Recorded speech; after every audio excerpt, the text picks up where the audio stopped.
You're live. Wow. Hi. I've never been told you're live. It's usually we're live. Hey, everybody. It's great to be here with you. We are a little delayed tonight. So I am here, and so are you, either in like the future or in the present. And I am very happy to answer any questions in the chat from our patrons who get live show access. You can get it for $1 a month, by the way. Now that's the off season. If you ever wanted to peek behind the curtain of our patron community without committing too much, $1 a month until the season ramps up again. But you'll get first knowledge of when we open Cupful registration. You'll play in our playoff pool. You can help decide the direction. We do a lot of feedback gathering and discussing about our giant fantasy league in the off season. You can be a part of those discussions. It's also a great time to make a name for yourself in the community because it is a quieter time. So I don't know, Shams, Lewis, Jeremy, all started, and Ben, from Short Shifts before, all started as patrons. So there's Dave. Anyway, if you wanted to come and be a part of our community and maybe become a big part of our community, the off season is a great time to do that. Just $1 a month, patreon.com/KeepingKarlsson. But the infomercial's over. I am in a tight matchup right now. Speaking of the Cupful, so I'm in the consolation finals. And by the way, I'd love to see me and my opponent, Krister. We are both destroying the actual championship finals. The top champ score is 241 right now, and Krister and I are both at 290, and slated to beat that score, the projected score of our eventual champion in our tier by 40 or 50. And we're also, for what it's worth, crushing every tier 1 competitor too. Although Ryan's putting on a show in tier 1. He's looks like he's gonna come out on top, but Krister and I would have beat him this week. So is he really champion? I don't know. But right now I'm staring down the possibility of a Casey DeSmith shutout. I need to actually check his numbers. Has this happened this year, last year, ever? No shutouts this year in 32 starts for DeSmith. Tonight could be the night. 50% quality starts for DeSmith for basically the last 3 seasons. That's I'm just doing the quick math. 70 starts. 35 of them have been not good. And 35 of them have been at least okay. And here we are. And if I lose, I'm bumped down to tier 4. And if I win, I get to stay in tier 3 in the finals of the consolation bracket. So I have Crosby, Malkin, and Letang going. I need them to wreck Philadelphia, especially if Philadelphia is not going to score on Casey DeSmith. And then it'll be my Jacob Markstrom and Anthony Beauvillier going up against Quinn Hughes and Mackenzie Weegar on Krister's team. So that's my exciting finals, but we have a lot of fun going on. John in the chat is suggesting a wildcard tier 1 spot be given to the team with the best logo based off a Microsoft Office product. That's a great idea, John. I think we should start that next year. Yeah. It's only fair if everybody has a chance to design a logo based on it. We should get sponsored by Microsoft if we're going to do that. Didn't DeSmith have the best Cupful night? Yes, he did, John. He did have I think he had the single best output in the Cupful of a goalie last season. Yeah, I can't remember when it was, if it was also at a particularly crushing time. Working against me also this week, Andrei frickin' Vasilevsky. Holy cow. This guy, he's ready for the playoffs. He's gearing up. If I'm Toronto, you've been licking your chops at Tampa, seeming to struggle and flail. And, you've got Sergachev injured, and what's up with Hedman and Vasilevsky. he's been good this season. He's been actually pretty dominant but he was struggling too. But this week he gave up a single goal in 3 games on 100 shots against. So you do the math. That's a 990 save percentage, 2 shutouts. It seems more or less to me, this seems unheard of for a 3-game run in recent memory, like Brian Boucher with his 5 or 6 consecutive shutouts, whatever. That's also unheard of. But Vasilevsky basically put up 40 Cupful points this season. And to put that in context, that is about a good Cupful week is 250 points. So doing the quick math, 40 he put up by himself about 15% of a reasonable Cupful week. And that's one roster spot. I would be curious to see how many teams with Vasilevsky this week are in any kind of trouble. Like I said, Krister would be beating anybody else. Unfortunately, he's run into the Flamingos, desperate to not embarrass themselves. Who scored? I just got some points. Something happened. Oh, Kubalik assist. Yes. All right. Well, that makes up for David Perron having 1 block through the first 16 minutes of the game. And yeah, new Ryan in the chat. Ryan, I assume you are the Ryan of the hour, if you will, our soon to be crowned Cupful, newest Cupful ultimate champion. Mentioning that all you need to do is stream goalies against me and you'll win. It's very possible. 1 goal against the Smith would go a long, long way. Just 1, especially if Tony DeAngelo's in on it. I'm also annoyed that Philly's taken 20 shots through 2 periods. I'm pretty sure they had somewhere between 6 and 9 shots through 2 periods against Ottawa the other night, and they'd scored on 3 of them. So I would like to, I would really rather that didn't happen. Jordan Kyrou with a big day today, 11.5 points, 2 goals.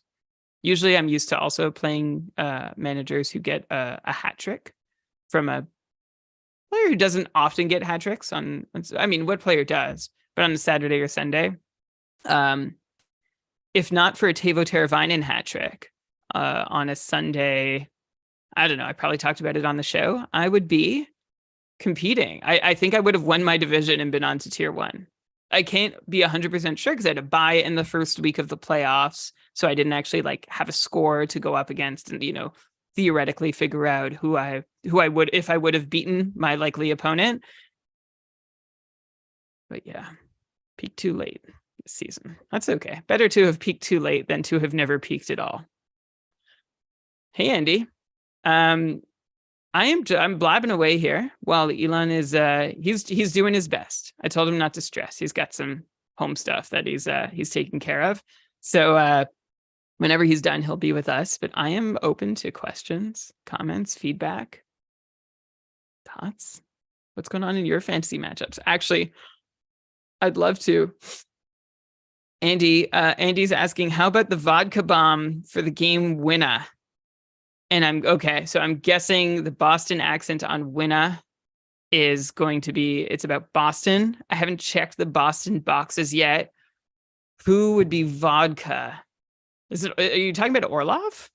Could it be Orlov? Oh, it is Orlov. I did it. Orlov slams pucks harder than I slammed Orlov during the 2013 Stanley Cup final. Boston fans enamored with Orlov. It's been really great for him to come over and be as crazy good as he's been.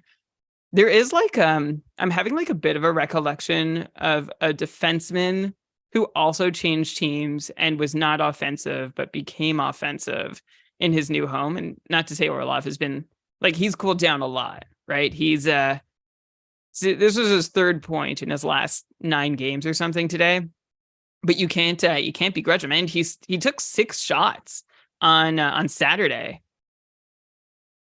So that's that's a lot of shots. You know who else took 6 shots? Nicholas Backstrom today. Unheard of. Well, actually, I thought maybe it was a career high, so I went back. The last couple seasons, he did not reach 6 shots in a game. He spent a lot of them injured. And then like several seasons before that, he usually did it once a season. Today he did it on my roster after having done absolutely nothing for me for so long. Scored on one of them. Thanks, Nick Backstrom. Andy with an actual thought or an actual question. Thoughts for the draft next year on Orlov? Yeah, Andy, here's my thought. You take him. I don't want him.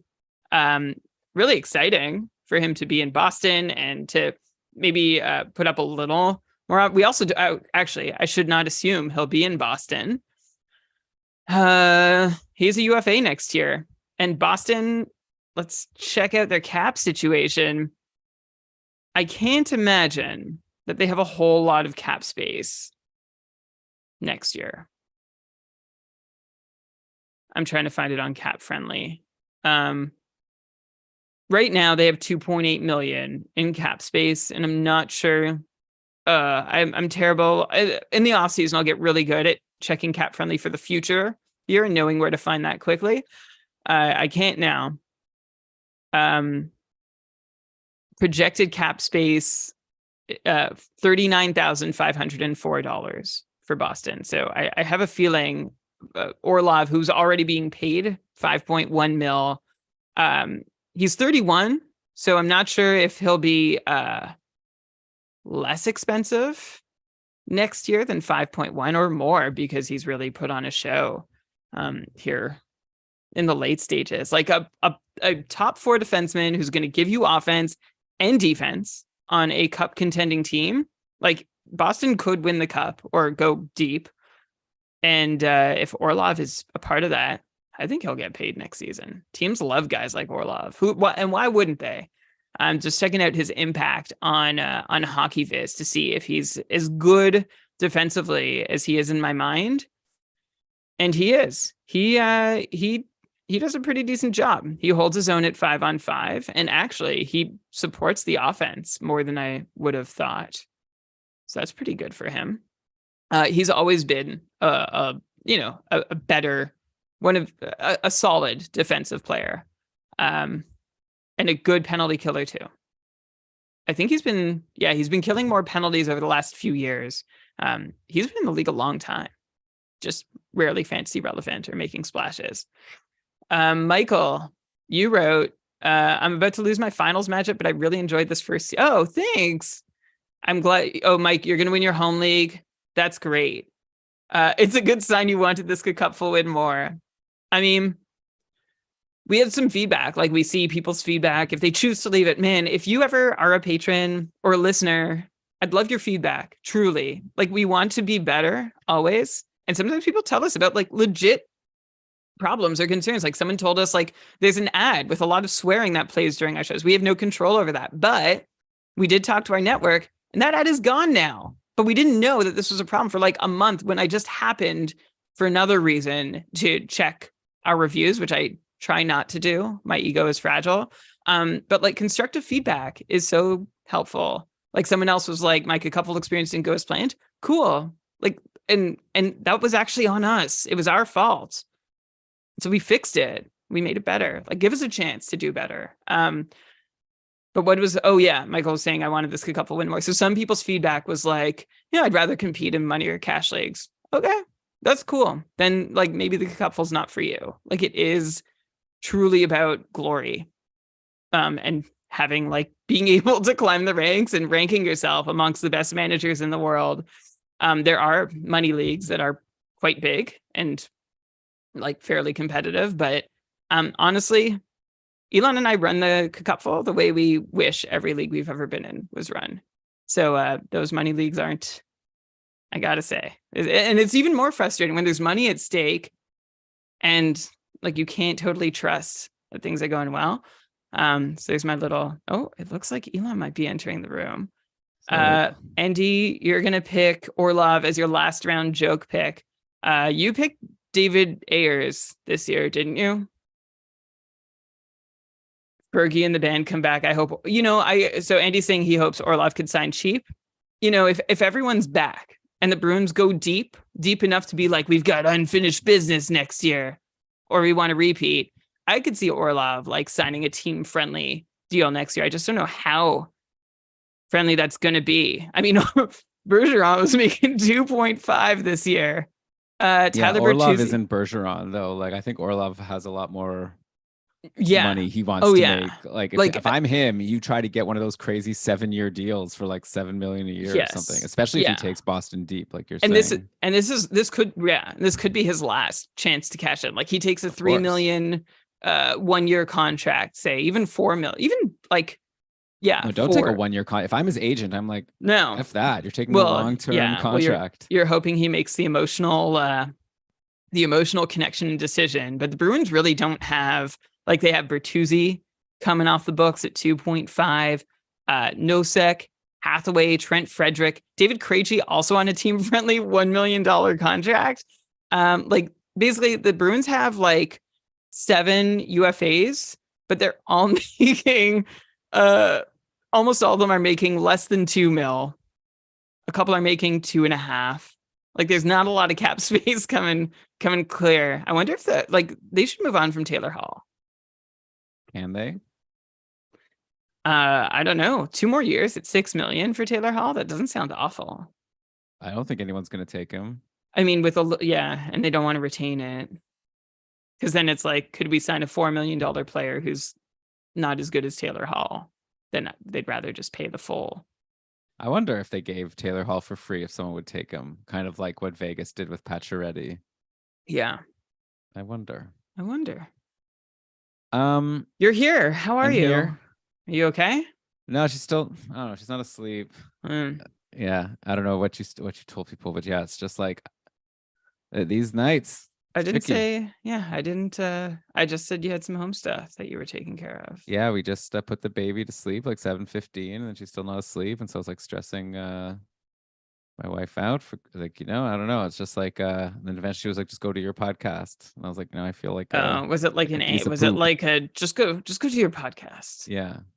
It's like, I don't need you hovering. Like, was it like, I can sense your stress about missing your podcast. It's stressing me out. Probably. Get out of here. Like I'm supposed to be there supporting, but instead I was probably like giving off nervous energy. Like you were definitely, even though I told you to chill. Well, I'm trying to be. Also, I don't know what to say. Like, she won't go to sleep. Like, I don't know. We did this whole sleep training thing. I don't think she's about to reason with you. Well, yeah. Well, no. Now we're like discussing like, oh, should we need to change our approach? I don't know. I mean, first tip: get through this. Right, like get through the night. Podcast. Well, no, I was gonna get through getting her to sleep tonight, and then like regroup.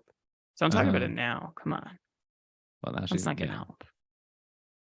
Anyhow, what time are Ryan and Harrison coming? I actually just wrote asking if they would be okay if we push them back a bit. I'd love to get to at least the first ad break. All right. Possibly second. All right, so let's do this. Let's record. Okay, you ready? Yeah. So it's Harrison Miller. I just want to get their names here. It's Harrison Miller. I have the couple spreadsheet. And Ryan, the ultimate couple champion. I think that is his life. I think he's changed his name legally. That'd be tough on a passport. That wouldn't fit. I have to renew my passport. I think Kevin Passport's on the brain. Changed up this spreadsheet a little bit. No, I don't.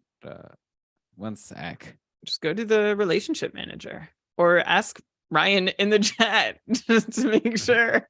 Well, then it's awkward. I should know. Well, Ryan is here watching the video, so he knows. He knows that you don't last name. Oh no. Okay. We had a whole thing in this spreadsheet. I guess Kevin's been. I mean, whatever. He's running it, so I guess. Right. Yeah. Kevin can do. Kevin could do whatever he wants. Where's the filter? Oh, there it is. Oh, okay. Tier 1 Sweden. Got it. I know his name. Ryan wow. Wood. And you did it the hard way. That's truly respectful. Okay. Okay. So we're looking at 2 45-minute parts. Let's try. Let's do it. Let's try. I know I'm responsible too. And I take that, but this is what we're aiming for. I'd love to hit it. hit it. Oh, we have to and, start like, recording. Let's just start the temporarily recording. quit it. Don't like quit for life. Good jokes. All right. So, do you want to just start count me down for the recording? Yeah. Ready? Yeah. Wow. Radio Lab. 3, 2, 1. Record. Record. Oh. Okay. All right. Okay. All right. Do you know All Radio right. Lab has a great kids podcast Yeah. Oh, called I think I did. Terrestrials? Yes, It's I've heard really it. good. There's good Yeah. stuff. Like, it's So good for adults. does your kid listen? Oh, I think it's like for, I mean, she's 4. Oh, so it's a So little too I think early. it's a little, yeah. But like my 8 to 12-year-old students, big fans. All right. Okay. Let's start. Okay. Yeah. All right. Yeah. Yes, welcome everybody to another episode of Keeping Karlsson Fantasy Hockey Podcast, the longest running fantasy hockey podcast in the world, hosted by two guys. We're going to try to keep the run going. There were 5 hat tricks yesterday. Brian, we're going to hit off another one today. I'm your host, Elon Dubrovsky. That made sense, kind of. I don't know. Pretty crazy, right? Draisaitl, Gregor, Pasternak, Tuck, and Verhaeghe all had hat tricks. Verhaeghe scored 4. Anyway, Elon Dubrovsky here, in for another mega show for whoever is still in their leagues. We'll even make this interesting for people whose leagues are over. That's our job, right? And the person who's going to help me do that is, of course, my co-host, the fantasy hockey robot, the Poobah prognostication, the IPP MVP, Brian Com. Hello, Elon. Hello, everybody. It's great to be here. And yes, we're going to try and score a figurative hat trick with this episode in each of the 3 periods of each of the 2 games, or however it is we portion out our shows. And like you said, Elon, tonight is a good, like, it's still a good time to listen, right? If you're still competing, absolutely listen, get info, prepare. If you're not still in it, the way to get in it next year is to be listening to it now. But I'm preaching to the choir, right? You already know if you're listening. Yeah, I mean, they're already listening. Maybe your friends don't. So go tell them. Well, wait till next year at this point. Don't recommend the podcast at the end of the year. I mean, but I don't know. Recommend it both times. Sure. How about that? If you're going to do it multiple times, then sure. If you're only going to give us one, because some people, you recommend... Yeah, you don't want to recommend a show to someone and then they like watch like the worst episode. They're like, no, you gotta watch at least 5 before it gets good. Like most people are gonna be like, get out of here. I'm not waiting that long. Apparently The Leftovers is like that. And I watched one and I was kind of bored and I didn't keep going. And then people tell me it's like the best show of all time. I was like, oh, how many? And they're like, oh, at least 3, 4. All right, maybe one day. Anyways, Brian, we got a lot to get to here. So let's dive right in. The plan for today is I got a bunch of, typical, right? Injuries, outjuries, hot streaks, cold streaks. But of course, we're going to look at this with the lens of like, what can we do next week? Like, how is this going to affect me like right now? Because anyone who's still, going in their leagues doesn't care about anything long term. We just need to focus on, like, I've got the schedule up for next week. So I guess that'll be a big part of our conversation, though. If you listen to Matchup Maximizer that I recorded yesterday, the schedule next week is pretty wonky. It's pretty much everyone plays Tuesday, Thursday, Saturday, then like a smattering of games, like 2 games on the other days. So we'll do our best to come up with some good tips for you guys. Yeah, and also tonight we're actually gonna have the Cupful, the Keeping Karlsson Ultimate Patron Fantasy League champion and finalist, which is still a real big feather in a cap, joining us in we're hoping about 30 minutes real life time. We'll see how much that is in edited time. So and congrats, by the way, the Cupful. This is it. This is the final Sunday. So congrats to everyone who competed. We will fet all the winners next week. We're gonna name them. Elon's gonna love it. Gonna make him sit through it and not blink the whole time. No, naming winners is worth it. That's worth the time. Okay, especially when Brian wants to name winners. Like every person who's won every league in history, like then that gets a little long. I think definitely Cupful winners are worthy of being name dropped. Andy in the chat also, thank you, reminding us that we're 32 beats is going to be coming up through the summer too. So stay tuned for all of that playoff pool coming. And also, just before we get started, Elon, we are presented by DauberHockey.com. We use frozen tools religiously for this show. For this show, when we record and when I prep, I got 3 tabs. I got our show prep notes, I got natural stat trick, and I have frozen tools. Those are like the 3 tabs I need. And then there's about 45 more I open throughout. Mm-hmm. But those are the essentials. When I get started, when I sit down to work, that's it. So check it out if you're not already. Frozen tools, DauberHockey.com.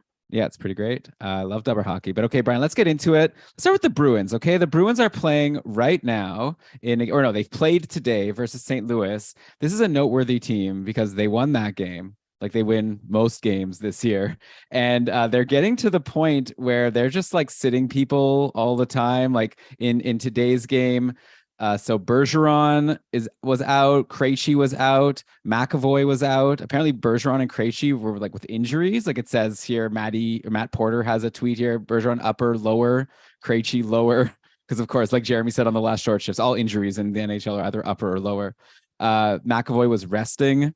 Of course, Taylor Hall also out, Foligno out. So anyway, Boston has nothing to play for, right? Like they've clinched the President's Trophy, I believe, at this point. So if you are banking on these Bruins, I don't know. It could be a tough road ahead, unfortunately. That's why we ended the couple this week. And maybe that was even too late because Bergeron already missed some games. But in the meantime, this does mean potentially good things for the people who aren't sitting, like basically anyone exposed to Pastrnak, who's on his quest for 60 goals. Like, for example, Tyler Bertuzzi, he scored a power play goal today. He's normally not on the top power play, but is assisted by Pastrnak and Hampus Lindholm. So he's someone that, maybe gains some value here. Of course, Pavel Zacha has been on like a great run, no points today, but he went on a great run. Just basically Pastrnak has been scoring like a ton of goals. And so Zacha has been getting in on it with him. And I was going to bring up actually how Jake DeBrusk was kind of cold, and I wonder if that was partially because of like a Patrice Bergeron being out. DeBrusk did score a goal today, so that's helpful. So I don't know, like how do you parse out all of this Bruins news here in terms of like strategizing for next week? Like Boston has Thursday, Saturday, Sunday. So they don't even play until Thursday, but they do at least have one off day game on the Sunday, as opposed to most teams that only play Tuesday, Thursday, Saturday. So what are your thoughts here on Boston? My thoughts are, I don't think like you got to be careful. You got to be ready. I think what you need to be doing is checking game day tweets every Bruins practice and like leading up to the pregame skates to see who might be sitting. Like it's been I think it's been at least 25, 30 years. Like I'm thinking back to those Red Wings teams in the 90s since we've seen a team as dominant as this Boston team. Like it is like so clearly head and shoulders above the rest of the league in the regular season. So yeah, we end the cupful now, even though there's still a week or two left in the NHL season, because it gets silly with players resting and all the implications from a player resting or a goalie resting and how that impacts everything and makes it hard to predict. We're already there with the Bruins. So I think if you rely on any Bruins, you'll just have to be careful about having them in your lineup when they're not playing, especially if you might have someone on the bench that you can put in instead.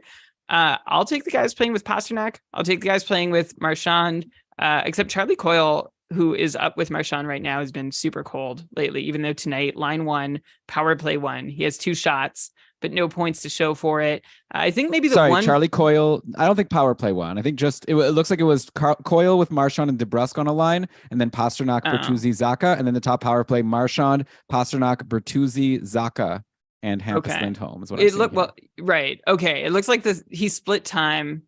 You're right. Not on the top power play. Thank you. Power play, 55% share of the team's power play minutes, but not actually on the top unit. I guess Hampus Lindholm is the one guy that I'm interested in rostering, who's not like one of the marquee obvious Bruins through to Thursday. But aside from him, I would not be hanging on. Like, I don't think I'm holding Bertuzzi or Zacha, especially if your lineups are full on Thursday and Saturday. Like I'll hold Pastrnak, Marchand, Bergeron, Lindholm, maybe McAvoy. Like I've been pretty open about not getting that one right. But yeah, be careful rostering those bees. Yeah, like Jake DeBrusk, who's been so great for so long, he wasn't on like that top power play today, but it wasn't like that much power play time. So I don't know how much to read into it. But if you look at his previous game log, it's been a few games now of DeBrusk not being on PP1. So might not be the final savior like he was for like a lot of the season. Like maybe I want Bertuzzi at this point if he's going to be getting the Pastrnak exposure to even strengthen on the power play. I probably should have named DeBrusk. He is playing with Marchand at 5-on-5, and that's when Marchand is when Marchand is playing and when Bergeron is playing. You know, like I assume he's going to get at least one of them, but who knows? The Bruins can literally do anything they want the rest of the season. But at least DeBrusk is shooting. He's got 7 shots over his last this weekend's games. So that's a start. So I was negligent not to name him. He is now named. Well done. Okay. Let's do a couple of goalie injuries. Obviously, next week, I think with a tough schedule like this, one strategy could be to just focus your streaming. If you have 4 ads a week, for example, like maybe just grab goalie starts when you can get them. And in Ottawa, so Mads Sogard is out. He has an illness. He didn't travel. So I don't know how long he'll be gone for. But in the meantime, Cam Talbot came back from his injury, and Cam Talbot has been like pretty brutal since returning, and he wasn't doing that well before, unfortunately. Like he was in net for this 5-4, or sorry, one sec. Sorry, everybody. Been pretty brutal lately. He let in 4 goals on 11 shots versus Philly a couple games ago. Today versus Columbus, this game is still going. Ottawa's up 3-2. Ottawa's only had 14 shots against, so he only has 2 goals against, which isn't so bad. But like on 14 shots against, that's like a really terrible save percentage. So that maybe that's not his fault as much as like just the Columbus Blue Jackets and all their injuries. But I mean, if Sogard is out, I guess they can start bringing up one of these random guys from the minors who's been doing like a Ferguson or a Mandalese, but I'd imagine Talbot gets the majority of the starts. The question is, do you have the guts to actually put him in? Yeah, I mean, you have to. If he's playing, I think you need to go ahead and put Talbot in and hope for the best. But it has not been the best for Cam Talbot against Philadelphia on Thursday. He faced 11 shots, and that game went to overtime.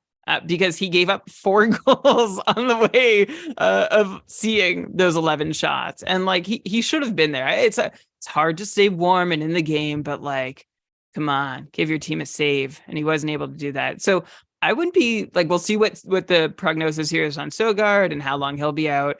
But I would be wondering if maybe the Sens give Dylan Ferguson another look as like, a little thank you, see how he's doing. Cam Talbot, heading to free agency. He made $3.7 million for the last 3 years. We'll see what happens. I wouldn't want him. It hasn't been a great season for him on the whole. Okay, you know what? There were some times where Cam Talbot was doing really well, and actually, he's got confounding numbers. All right, because I can tell you that Cam Talbot had a 70% quality start percentage this year, which is crazy. Like that's top notch. That's an elite number. Of his 30 starts, have 70% quality. Amazing. But he had 7 really bad starts. So basically it was out of those 30 starts, 21 of them were quality, 7 were really bad. So it just leaves like 2 in the gray area.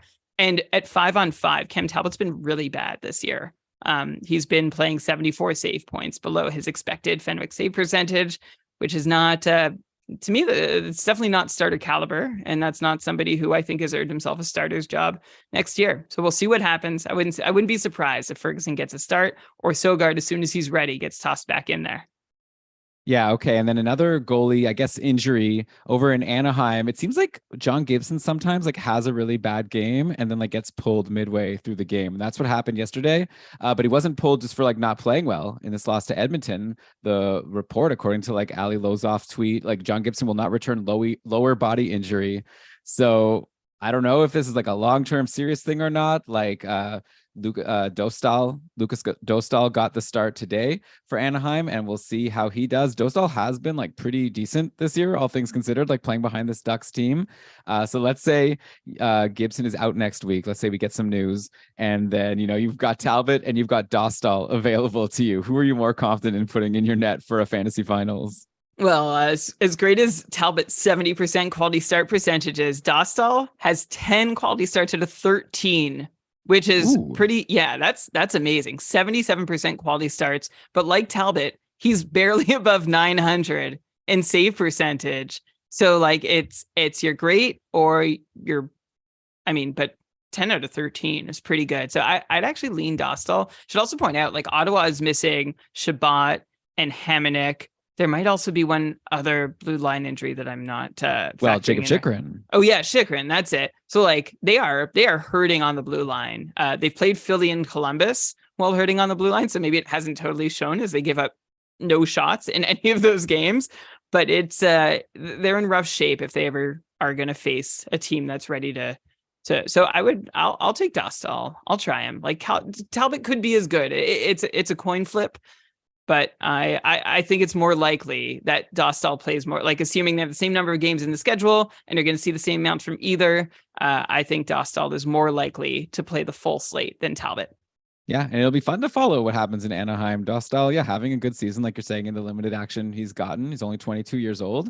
A lot of people think he's like the future of this franchise in net. So we'll see. And they've got a lot of good young players. Like, come 5 years from now, we'll be talking about Dostal. Who knows? We thought 5 years ago we'd be talking about Gibson as like a perennial Vezina winner. And obviously that hasn't happened. So we'll see how things go. Hopefully Dostal gets a better go of it than Gibson has, just never getting a team in front of him. That's very good. By the way, you mentioned all those injuries in Ottawa. So did the short shifts guys this past week, and they were saying how like Jake Sanderson. By the way, great job to Shams and Jeremy for holding down the fort with Lewis on vacation. Two really educational and entertaining shows. But yeah, they were talking about Jake Sanderson and how can you not go grab this guy? He's going to get all the power play time.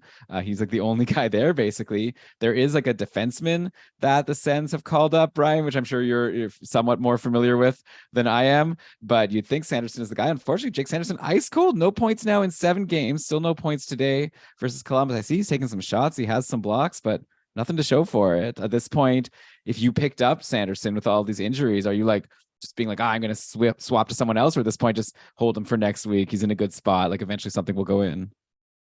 Yeah, I think it depends on who your other options are. Like it's promising that Sanderson's taken 9 shots over his last 2 games. So that's a great spot. And there's no competition right now for the top power play, except I see, Elon, looking at today's lines, that Eric Brandstrom has split top power play quarterback duties. And I'm not sure if that's like intentional or just the way things have shaken out, but Brandstrom has actually, Elon, I'm a Brandstrom truther. He's been doing really well. Like he has been proving himself as a legit top 4 defenseman. Unfortunately, he like never shoots the puck. So I'm not sure if getting more power play time would help that or do anything for fancy value other than taking away from Jake Sanderson. But I think Jake Sanderson is probably more often than not going to be the guy. As I say every time, he is getting better literally every game, and more responsibility too, especially with all the injuries to the blue line.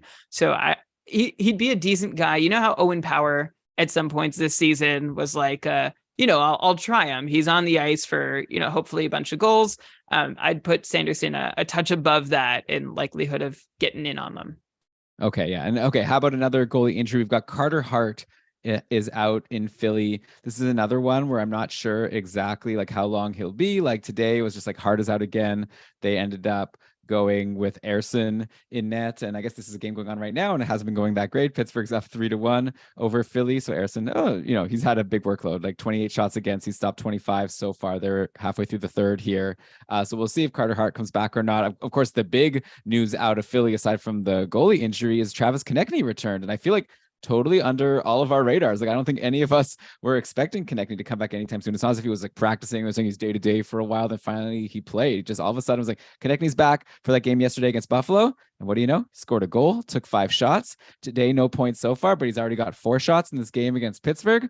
So if somehow, Konechny was dropped in your league and you're going into the finals, like just seems like such a nice person that you could potentially pick up. Or if you just have him in your IR, you're just happy to be able to make some room for him. Philly goes next week 4 times, Tuesday, Thursday, Saturday, Sunday, and he's probably better than your bottom roster player. I think you want to get all 4 games out of him.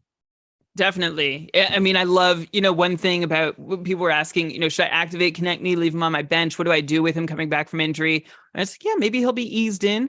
No, Travis Konechny was not eased into the lineup. 22 minutes in his return on Saturday against Buffalo, on the power play, on the penalty kill. And he took 5 shots, scored on one of them, threw a hit, probably came in. I didn't watch, probably in like the first 15 seconds, get back in the game.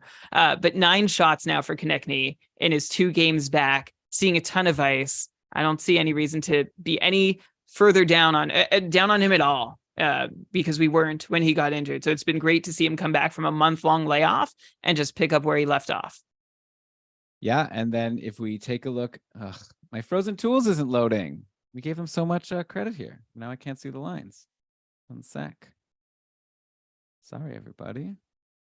Sometimes the site, I don't know. Maybe it's just too popular now. It gets too much love. But yeah, does anyone else? Brian, are you able to get the Philly lines? Yeah. All right. So how about I'll just like cut to you. Yeah, and obviously if we're into connecting. He might not be available in your league. I guess the next best bet would be to get players exposed to this guy for these 4 games for Philly. Like people on hot streaks recently have been Morgan Frost. He's been like so good lately. Noah Cates. Why don't you like fill us in? Who have been the Konechny line mates lately that might be on your radar? Okay, yeah. So looking at Philly today, which is Sunday, you had Konechny playing with Wade Allison and Noah Cates. You had Tippett playing with Morgan Frost and Joel Farabee, and you had Scott Lawton. There's like one fantasy relevant potential guy on each line. Lawton with Lemieux and Delorier, and then Kevin Hayes playing with JVR and Kiefer Bellows. Those are the lines, and I feel like that's as good as I can do in terms of like projecting. Morgan Frost has continued to do really well this week. He's had a couple like really strong stretches this year. They haven't all been consecutive, but coming into tonight, Frost had 5 points in 3 games, including 4 goals on 11 shots. And I can stretch back 10 games and tell you that Morgan Frost has been worth the price of a point per game, basically, and a good chance at taking more than a few shots in a night. So I would not hesitate if Morgan Frost is available. I think he'd be my next choice behind Konechny and Tippett, then Frost. And then I think it is just a crapshoot of a bunch of guys who may or may not point at any given night. Yeah, I think I'm with you. Definitely Frost and Tippett would be my top 2 over in Philly after Konechny. And of course, Tony DeAngelo, if you have room for defenseman, and he's out there as well. Brian, I've got another cold defenseman for you, kind of in the same line as Jake Sanderson over in Winnipeg. And yes, some more injuries and outjuries. We got a lot to get to. Okay, but let's take a quick break. We'll be back soon. You're listening to Keeping Karlsson. All right, we are back, Brian. And yeah, I mentioned that we have a cold defenseman over in Winnipeg. I think we talked about him maybe on the last show, but the cold streak continues with Josh Morrissey. What's going on with this guy? All of a sudden, you were saying like Winnipeg is cold, like, don't worry about it. Like once they heat up, probably he'll heat up as well. But his cold streak continues. He actually missed a game. Then he came back. He's playing today versus New Jersey, where Winnipeg is having a great game. They're up 4-0 already against Vitek Vanacek and the Devils. You'd think, all right, this is the breakout game for Morrissey. No points. Hey, he's +1. He was on the ice for one of the goals. But yeah, are we at a point where we need to be worried about Morrissey? Or is this just like hopefully someone else is worried, he gets dropped, and then he could end up helping you in your finals? It was pretty hard. Last week when we talked about it was Winnipeg's cold, right? Like they're not scoring a whole lot. We can't expect much from them. But then Winnipeg scores 6 against Detroit, and Josh Morrissey comes away from that game with absolutely nothing. Nothing. He didn't play. Sorry. It's not what I meant to say. He scores 6, and Josh Morrissey isn't even in the lineup to take advantage of that. He continues to shoot, but Winnipeg continues to generally fail to score. Like going up leading up to that 6-goal outburst against Detroit, Winnipeg had just 9 goals in their previous 7 games, and their power play was scoring only on 1 out of every 6 opportunities, 3 for 17. They have just a single power play. No, sorry.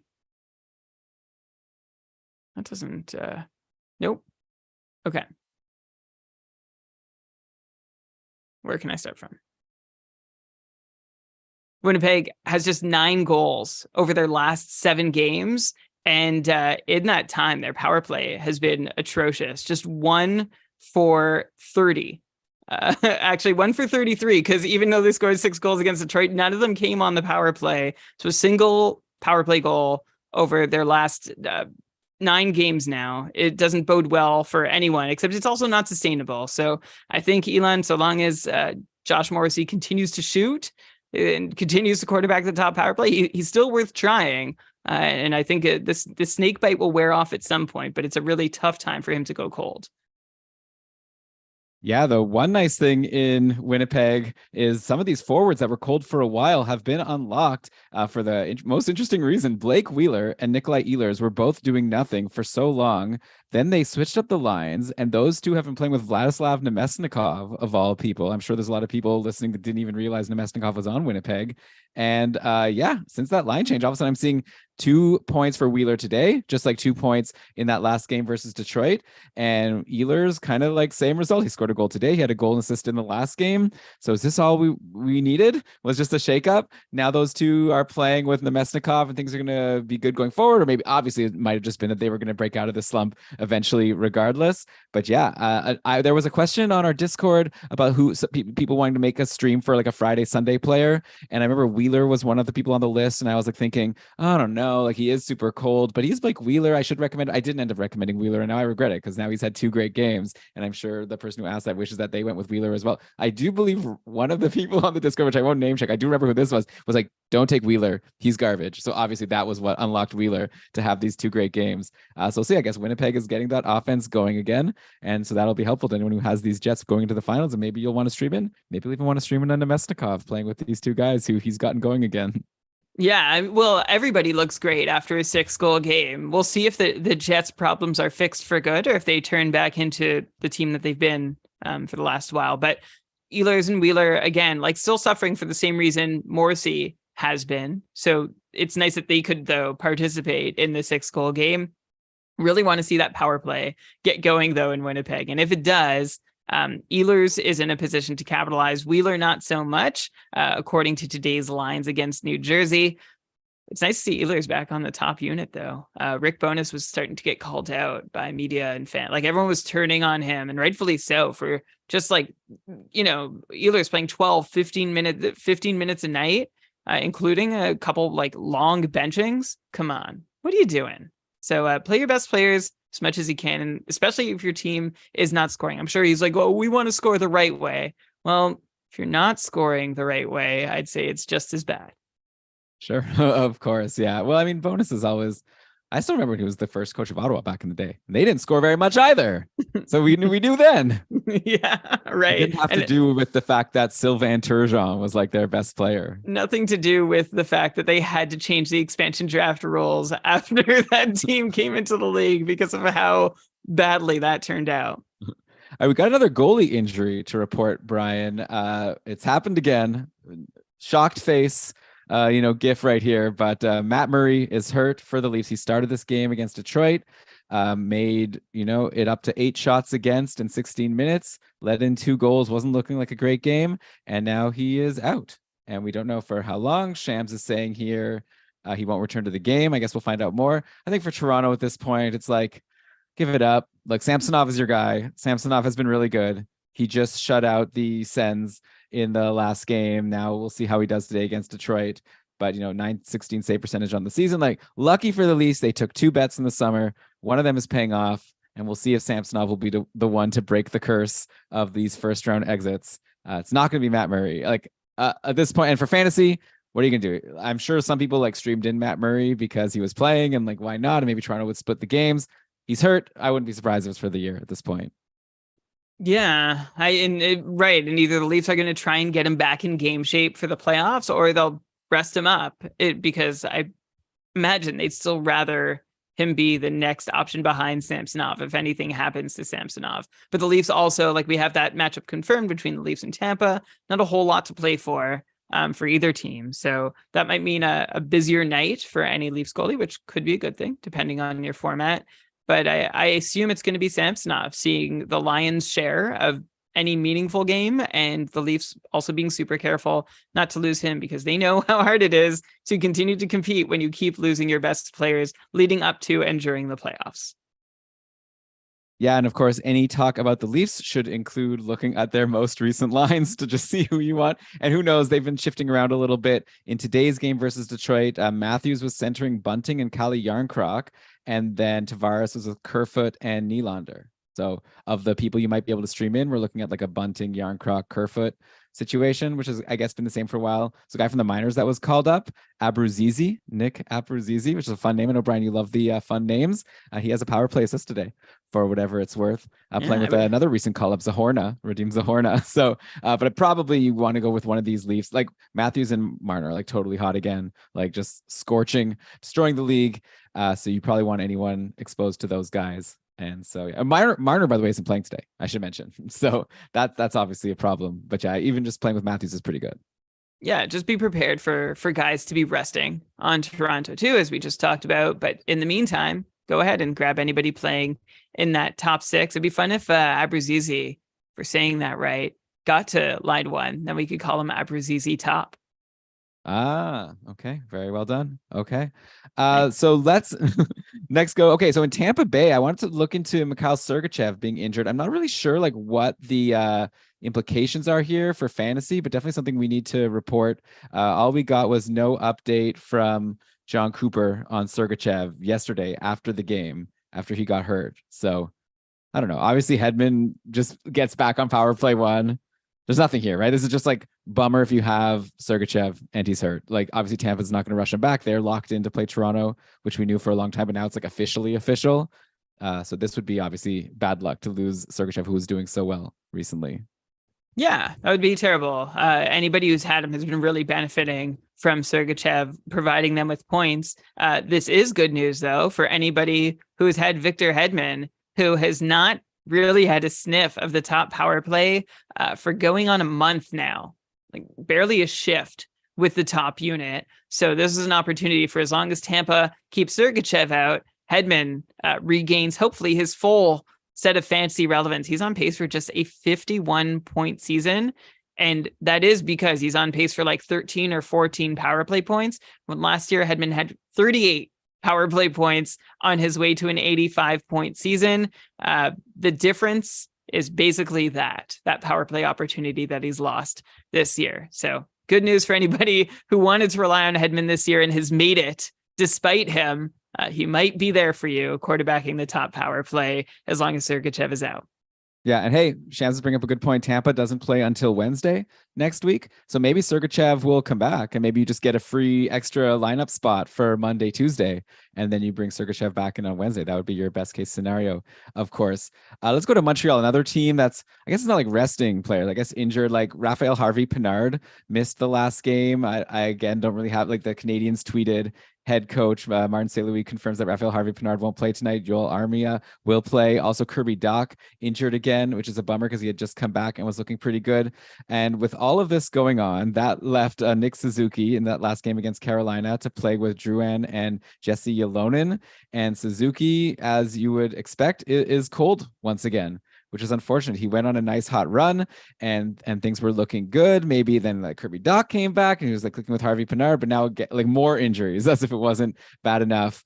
And so, yeah, with this current Nick Suzuki cold streak going into next week, where Montreal plays only the Tuesday, Thursday, Saturday, maybe we're at a point once again where you need to consider if you're holding him through the season or not. Obviously, he's like got the potential to have a multi-point game. He did a couple of weeks ago. He had a couple multi-point games in a row, but I wouldn't be surprised also if the Habs have a lot of trouble scoring. They played Detroit on Tuesday, but you know, the way, sorry, what's his name again?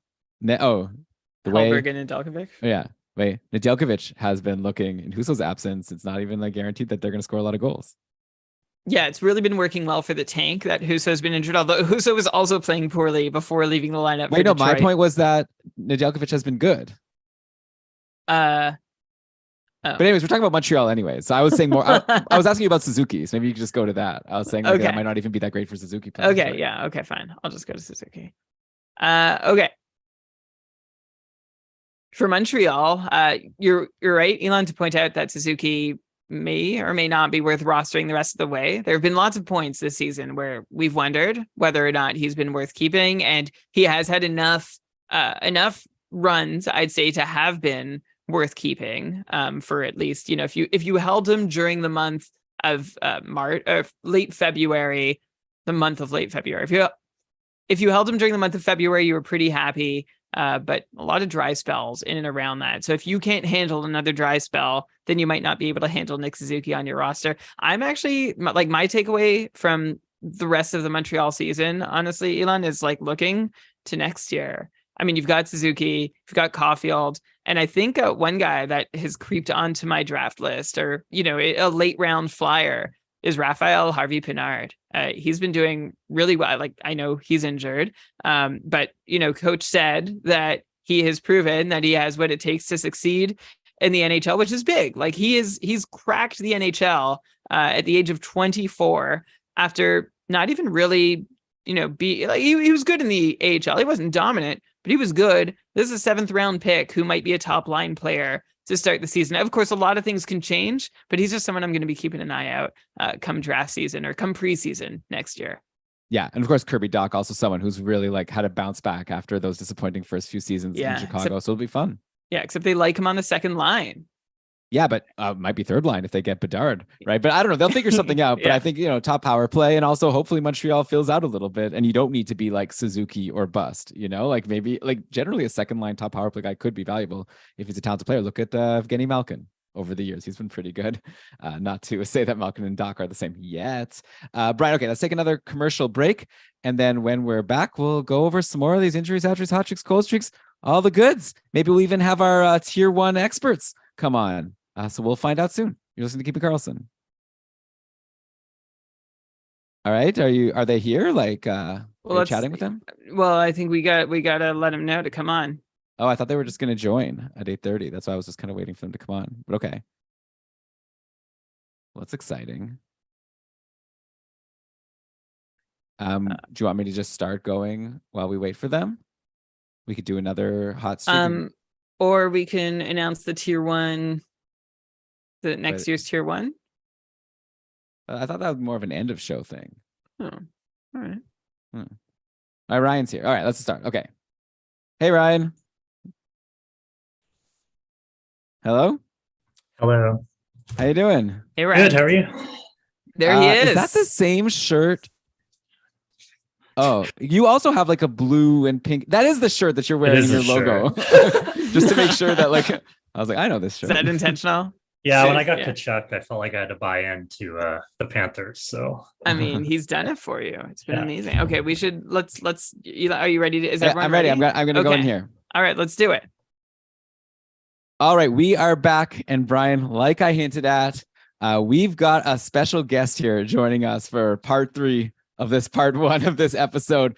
Holy cow! Ryan Wood is here, who I think at this point, can we say it's basically official? The tier 1 Cupful Ultimate Champion. Ryan, before we talk about how amazing you are, welcome to the show. We're not worthy. Amazing to talk to you. Thanks a lot. It's great to be here.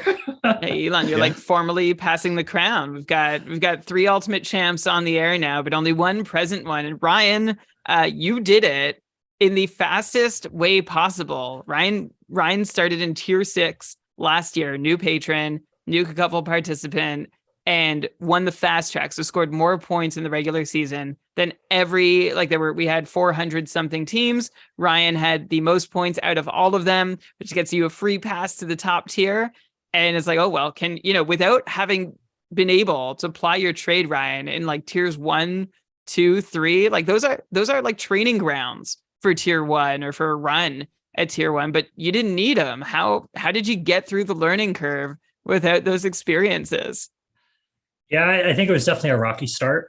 I think coming in, it was sort of intimidating, and I think I almost overcorrected. I tried to do too much early and kind of had to adjust for that.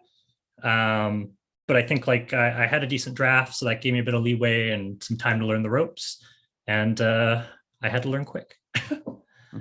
Yeah. Any particular moves you made or draft picks or free agent pickups that you're especially proud of? That player is now going to go always be in your memory as this player won my league for me. Yeah, I think for me, it's mostly my draft. So the fact that Matthew Tkachuk worked out as well as he did, I think was huge. Braden Point bouncing back was really big for me. And same with Dougie Hamilton, my namesake. So I think those are kind of the big ones. I didn't really have a pickup this year that really I got him at the start, and then he turned into a great player to stay on my team the whole year. But I think at the end of the year, I got Kuzmenko late, kind of after he was in one of his slumps. And I got Rana back from you, Elon. And that was good for me. So yeah, how did you get Vrana from Elon? I added him when it was announced that he was going to play some games for Detroit, and then as we all recall, he wasn't doing anything, and then eventually, whatever, I moved on. I'm sure you didn't grab him out of free agency, out of off waivers, you blowing your fab. You probably waited, and then eventually he went to St. Louis, and you were the first guy to get him. And yeah, Vrana has been good. Speaking of Matthew Tkachuk, though, I just want to bring him up. He didn't go. He went for $33 in our auction draft, right, which ranks him like I don't know, 30th. Like, like they were like Huberdeau went for 39. You look higher in the list, like guys like Kaprizov, like so high. Like, you want Kachuk over basically all these guys. That definitely was an amazing value pick for you. And yeah, but obviously it's not, a lot of people had Matthew Kachuk, but not everyone won their leagues and won the toughest league in the world. So without showing your hand too much, Ryan, how high would you go? Like just preliminary thoughts. How high would you go for Kachuk next year at your auction? Well, so I think this year in the auction, I had him like in the mid 40s. So I threw out 33 as a jump bet, expecting to crawl from there, and it didn't. So I don't know, next year, I don't think I'm going to be able to afford Matthew Kachuk next year, is what I'm anticipating. But like, yeah, like I think, a couple auction rates, I think he's at least a 60 something, $70 something guy. Yeah. Wow. By the way, yeah. Go ahead. Yeah. By the way, okay. By the way, we also have Harrison, the runner-up in Cupful, on the line. We'll get to you, Harrison, in just a sec. Very, very quick. I'll point out something quickly about Ryan's draft, which is very interesting. I don't know now if Ryan, you have to do it. Like, I think I didn't follow the same strategy, or maybe I did and it didn't work out for me. I don't know. I'll be curious to see how it goes for you as a returning champion next year. But I love how in your drafts, it looks like you didn't spend that much on, you didn't spend a lot on your top end guys. Like your biggest bet was Kyle Connor, which maybe even didn't work out that well for you. You spent 46 on him. Then after that, yeah, Matthew Kachuk was your next highest at 33. And this is when McDavid was going from in the 70s. But yeah, just a ton of mid-tier guys where that's where you got Hamilton and you got Sorokin, Brent Burns, Braden Point. Honestly, I'm looking at your draft and it doesn't even look so insane. So I'm not seeing big stars had insane seasons outside of Matthew Kachuk. So I guess almost I feel that's almost more of a compliment. Just what kind of in-season player you are. It's just because the couples, obviously drafting is important, but I'd say being able to maximize those 4 moves you have each week and just navigating your matchups and figuring out when to start planning for the next week and all of this. Clearly you mastered that. And not only this year, right? In the previous year, you won the fast track, which is super impressive as well. So yeah, we're definitely going to need to get you on the show sometimes to share all your expertise. If Ryan, before we let you go, if you had one tip for any current or future Cupful participant, how have you done it? What I'm sure it's hard, you can't distill it to one piece of advice or information. Maybe we'll get more from you in the off season. But again, you have done basically the impossible path, which is win 1 in 430 or whatever chance of winning the fast track, and then winning the top tier without being there the year before. So yeah, what's worked for you? What's your one piece of advice for any team starting out or still trying to climb? Yeah, I think the biggest thing is sort of just schedule and deployment, how valuable those things are in season.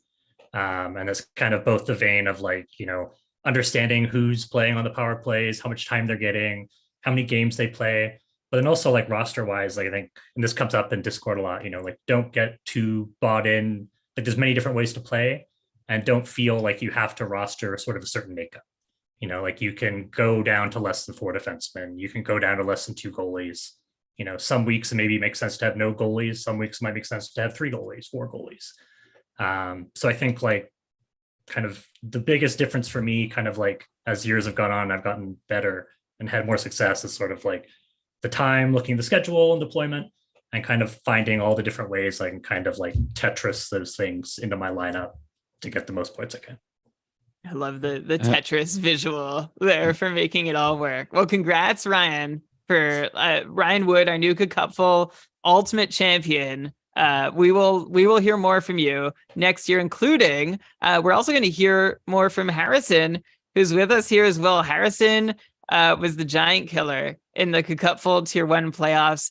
He squeaked in to the postseason, just barely. It was almost auto relegated for not making the championship bracket. Then not only won to get in the final week of the season, but won the first round against a 3 seed. And then Harrison took out the 1 seed Mark in a matchup that we polled everybody on our Discord. Who do you think was going to win this matchup? It was 100% for Mark. And I no one even wanted to throw Harrison a bone. That's a bulletin board material right there.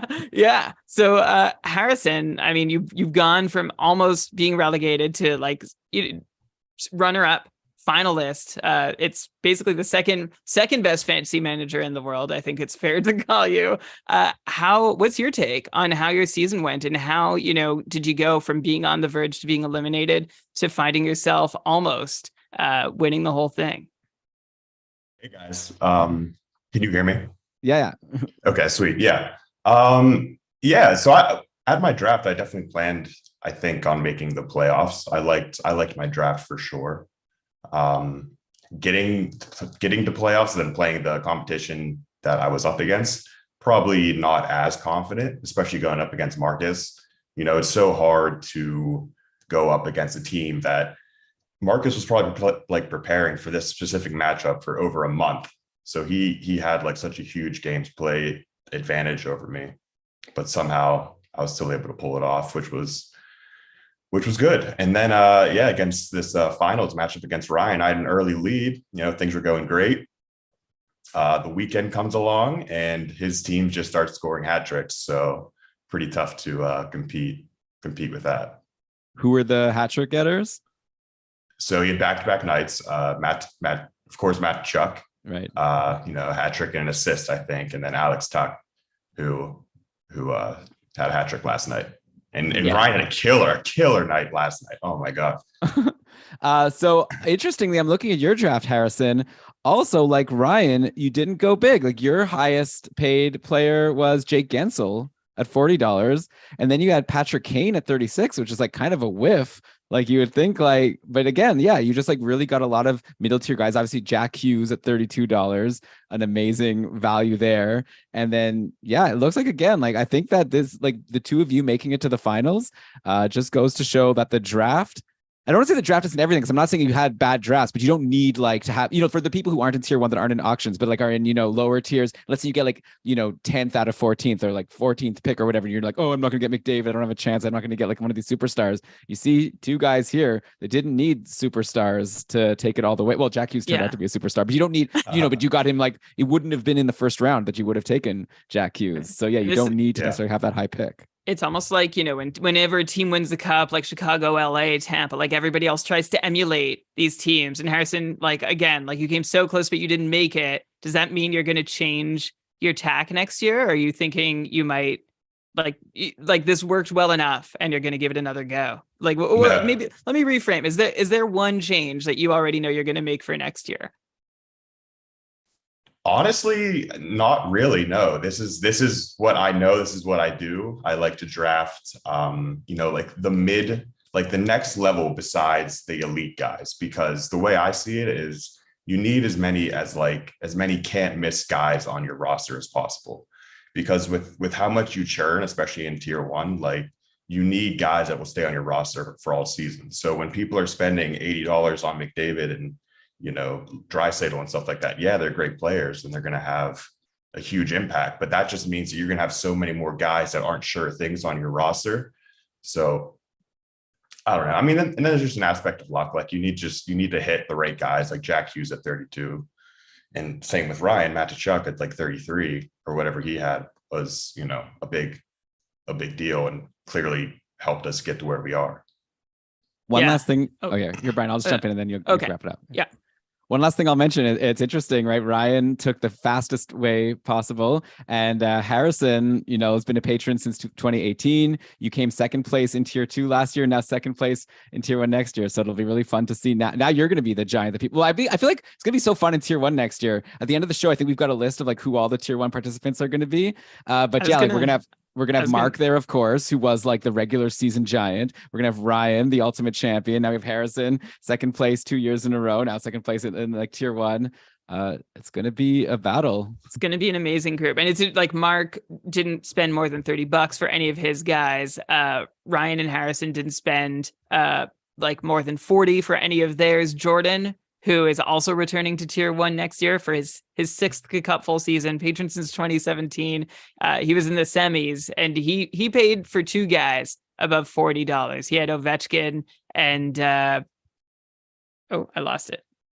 Ovechkin at 56 and Timo Meier at 44. So we'll see. It's going to be really interesting. Like there might be some really great bargains if everybody goes in saying like, I'm not spending more than $40 on a player or 50. Like it's going to be really hard to resist temptation. And actually, Elon, we know most of the other competitors. So just quickly while we wrap this up, we've got Ryan and Harrison. Ryan in his 3rd season next year, Harrison in his 5th. Mark, patron since 2018, playing his 5th season in Tier 1 next year. His 5th Cupful season, but in Tier 1. Jordan since 2017 in his 6th Cupful season. The rest of Tier 1 next year, we have our Tier 2 champions. PJ since 2018 and Mark since 2019 will be there. We have our Tier 2 runner-ups, Brett and Kale. Brett since 2018, Kale playing since 2019. We've got Christopher coming up from winning his Tier 3 matchup since 2016. He's going to be the veteran of this tier. That is going to be his 7th season in the Cupful next year. And we know 2 of our Tier 4 winners are going to be up there. We've got Jose going in. It'll be his 3rd year in the Cupful, and Adam also his 3rd year in the Cupful next year, playing in Tier 1. We have our fast track champ, Nicholas, who won't be copying the Ryan path because it was his 4th season this year to win the fast track. But he'll try and be the guy who wins the fast track and then takes out the rest of Tier 1. We have a couple matchups still to be determined. So it's a murderer's row, as always, in Tier 1 next year. And Ryan and Harrison will have huge targets on their backs. Thank you both so much for being here with us, for sharing a little bit about your season. And we might try and have get a little more advice from you over the course of the off season, either on Discord or on the show. Yeah, I mean, definitely all the patrons should know that if you ask an advice question and Ryan or Harrison responds, you should probably take their advice more than myself, because I will not, I know you were waiting for my name to be mentioned as one of these Tier 1 returners. I will not be there, nor will I be in Tier 2. My lesson is probably you don't want to be spending a lot of money on Merzlikins and Grubauer in the draft. That didn't turn out as well. I should have definitely followed more with these save guys it for the Why I Lost show. Yeah. Oh yeah, that'll be fun. That's a show we do every year. Okay, well, these guys won't be participating. But yeah, thanks so much for joining us. Congrats so much again to Ryan and also to Harrison for your amazing seasons. A new Tier 1 Ultimate Champion, Ryan entering the hallowed halls, and Harrison, it'll be fun to see if next year you'll be joining those halls as well. But yeah, thanks again. Congratulations. Hopefully you go and have a big party. I don't know, live it up. All right, thanks guys, and congrats to Ryan. Great season, man. Yeah, thanks a lot, Harrison. Same to you. Awesome. All right. Thanks guys so much for thanks for coming on. We really appreciated being Nailed ready it. and candid. Yeah, that was awesome. And it would be fun to have like a little round table at some point. We did a reunion show once upon a time, so we'll see. Elon, do you want to wrap up this? Yeah, I'll wrap up episode 1 now, and then we'll go to part 2. 2. Yeah. Okay. Beauty. Cool. Yeah. If you guys want to hang out, you Cool. can, obviously. But Yeah. you don't have to. Okay. Ultimate Can make Fantasy dinner. Champion. Yeah. Amazing. Yeah, we don't tell you when to leave. That's Yeah. for sure. All right. All right. What about though? Yeah. Later, guys. Okay. See Bye. ya. All right. All right, Brian, that was a lot of fun. Hopefully people enjoyed listening to these great minds talk fantasy. Definitely have a lot more to hear from them, like you said. But for now, we're going to finish off part 1 of this episode. We've got a lot of guys to talk about to go back and focus on next week. And so we're going to get all into that in part 2 of this mega episode of Keeping Karlsson. So you should already have it in your podcast feed if you're properly subscribed, to make sure to go do that. By iTunes, you know where to get podcasts at this point. We're at the end of the season here. Yeah, please stay subscribed, and when you're subscribed, you can stay all summer, because we're gonna have a ton of episodes going all throughout. Even when the season's over, we're gonna talk about the playoffs. We're gonna have beat writer interviews. We're gonna do these retrospectives. Like, we're thinking fantasy all year long. That's what you got to do to be successful, like Ryan, our new Cupful Tier 1 Ultimate Champion. So Brian, with that, let's say goodbye for now, and we'll see you all in part 2. Bye. That was a really nerdy goodbye, but bye. I loved it. I like it. It was Okay. really good. All right, I'm going to start with the hot streaks to start. I'm going to start with Reinhardt. Okay. Line like that. Okay. From Ryan Wood to Reinhardt. There it is.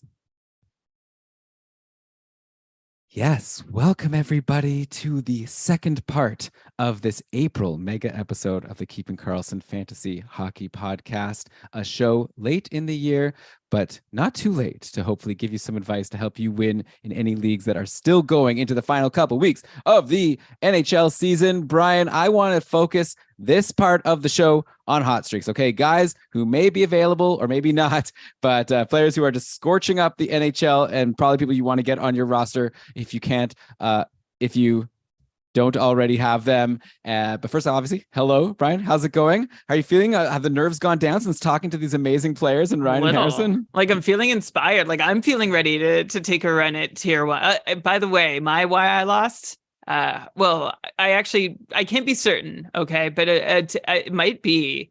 I could have been amongst the names competing in tier 1 next year, if not for a Teuvo Teravainen Sunday hat trick against the team that might actually win it all in my tier 3 division. I'm now just fighting to stay in tier 3 by winning the consolation bracket, which has been a challenge. John Reed, our short shifts producer, put up a good fight. Anyway, I'm very inspired, and I'm looking forward to learning more from Ryan Harrison and all the tier 1 competitors this year. And in the future, it's amazing to be playing with such a crew of fantasy savants. And congrats once again to our new Good Cupful Ultimate Fantasy Hockey Champion, the world's best fantasy manager, Ryan Wood. Way to go. Woo. Okay, but with that, Brian, let's get into it here. Okay, so I want to go to some hot streaks. I want to start in Florida. Okay, Sam Reinhart. We've been giving all this kudos to Matthew Tkachuk, and for good reason, for a while now. Sam Reinhart quietly on like an amazing streak right now. And if you look at the last game, Sam Reinhart put up a goal and 2 assists. One of them was on the power play. The other 2 were at even strength, playing with Eric Stahl and Ryan Lomberg. So Sam Reinhart doing some heavy lifting and making it happen. And not only that game, right? He has 8 points now in his last 4. I think for a lot of the season, some people were a little worried that he was a bit of a bust. Only 13 points in his first 22 games to start the year. But since then, aside from a couple cold stretches, Reinhart has been really good. And, you know, an under the radar fantasy playoffs MVP for anyone who had him in this matchup over this past week. Yeah, we caught on to Reinhart when he was starting to pick up steam. It was in early January when he'd had some nice little runs before, but nothing to really knock your socks off and nothing to make up for Reinhart's cold stretch to start the year. But he went on a run from early January to basically the almost the end of November. We had 40 points in 44 games, and in what seemed to be a reasonably sustainable way. Then he went cold again. It's like, oh, was it all a dream? No, it wasn't a dream. Reinhart now with 17 points in his last 12 games. Yeah, he scored 8 times on 33 shots. So like 1 out of every 4 of Reinhart's shots are going in these days. But hey, you'll take whatever you can get. 8 goals for Reinhart in his last 12 games. It's a huge, huge help there. And multi-point games all over the place, like more multi-point games than not over his last 12 on this current hot run through March for Sam Reinhart. So I think he's reestablished his draft value for next year as being someone who is still worthwhile. We weren't always sure where exactly Reinhart would slot in on the Florida depth chart, and especially with moving pieces, Tkachuk coming and Huberdeau leaving. Man, Huberdeau, I almost forgot his name. That's how far he's been. But Reinhart played the majority of the season with Barkov, played a lot with Lundell, actually, which is kind of interesting to think about, that he was still able to do just fine while playing with Lundell and Lomberg for stretches this year. But yeah, most commonly with Barkov and Lundell. Fantastic season for Sam Reinhart, back on his he's still only up to a 66-point pace, even with these big stretches, because he's had a couple big cold streaks. But honestly, I see more to like than not this season, including higher shot rates than he had last season and more time on ice. That might be because of more of a penalty kill role than Reinhart has had in the past. But yeah, it's been a good year for Sam Reinhart, and I'd be happy to take him for 70 or more points next season. Okay, well, another guy who hit 70 on Florida is Carter Verhaeghe after his 4 goals yesterday. That also brought him to 40 goals on the season, 40 goals and 30 assists in 76 games for Carter Verhaeghe. An insane season. He was actually cold for 3 games before just going off against Columbus. I guess it helps when you're going against Michael Hutchinson. Yeah, Bryce, let's say you're saying you'd be happy to draft Reinhart next year for 70. Let's say Reinhart and Verhaeghe both available to you, and it's your pick. You want to grab a Panther. Who would you take of those two? I would take Reinhart just because I think he's a little more insulated from being in a tough deployment situation, or at least a little more resilient if he ends up in a tough deployment situation. Although, why wouldn't Verhaeghe be playing, up in the top 6 with somebody who he's going to do well with? Right? Like he's clearly made his case to be somebody who deserves to be on a scoring line, being relied on. He's played most of his 2 most common line mates this season were Tkachuk and Barkov. Other times he was with Bennett and Tkachuk.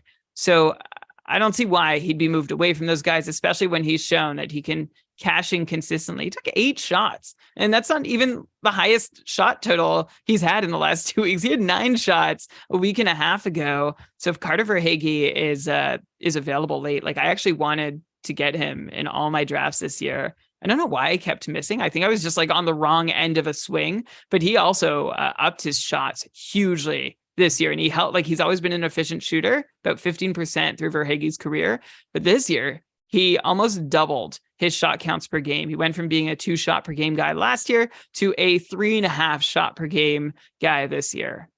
If you ask me who I'm taking Reinhart, just because I think there's a better chance that he's going to be on the top power play. And if Verhaeghe ever does lose the good favor of his coach and ends up in the bottom 6, I would be concerned that it's not a place he can consistently produce from. Whereas Reinhart, even like if he's centering a third line, I still have faith that he'll be decent and hold power play deployment. But Verhaeghe should not be slept on. Like, this season is not just a giant coincidence for Carter Verhaeghe. I'm looking at his 5-on-5 stats. They all look perfectly reasonable. Like, he scored a lot of goals on a lot of shots with a reasonable shooting percentage. Yeah, no, Verhaeghe's good. Yeah, I think I'm with you. Also, Reinhardt gets that top power play. But yeah, I could see it being pretty close between the two of them next year. By the way, this game where they scored 7 goals, got the shutout against Columbus. It is worth mentioning. Oh my gosh, Columbus. I didn't bring them up in the injuries section, but everyone is hurt. Like, let me give you the list of players that are hurt. And you might have to tell me to stop because we have to, complete the show at some point.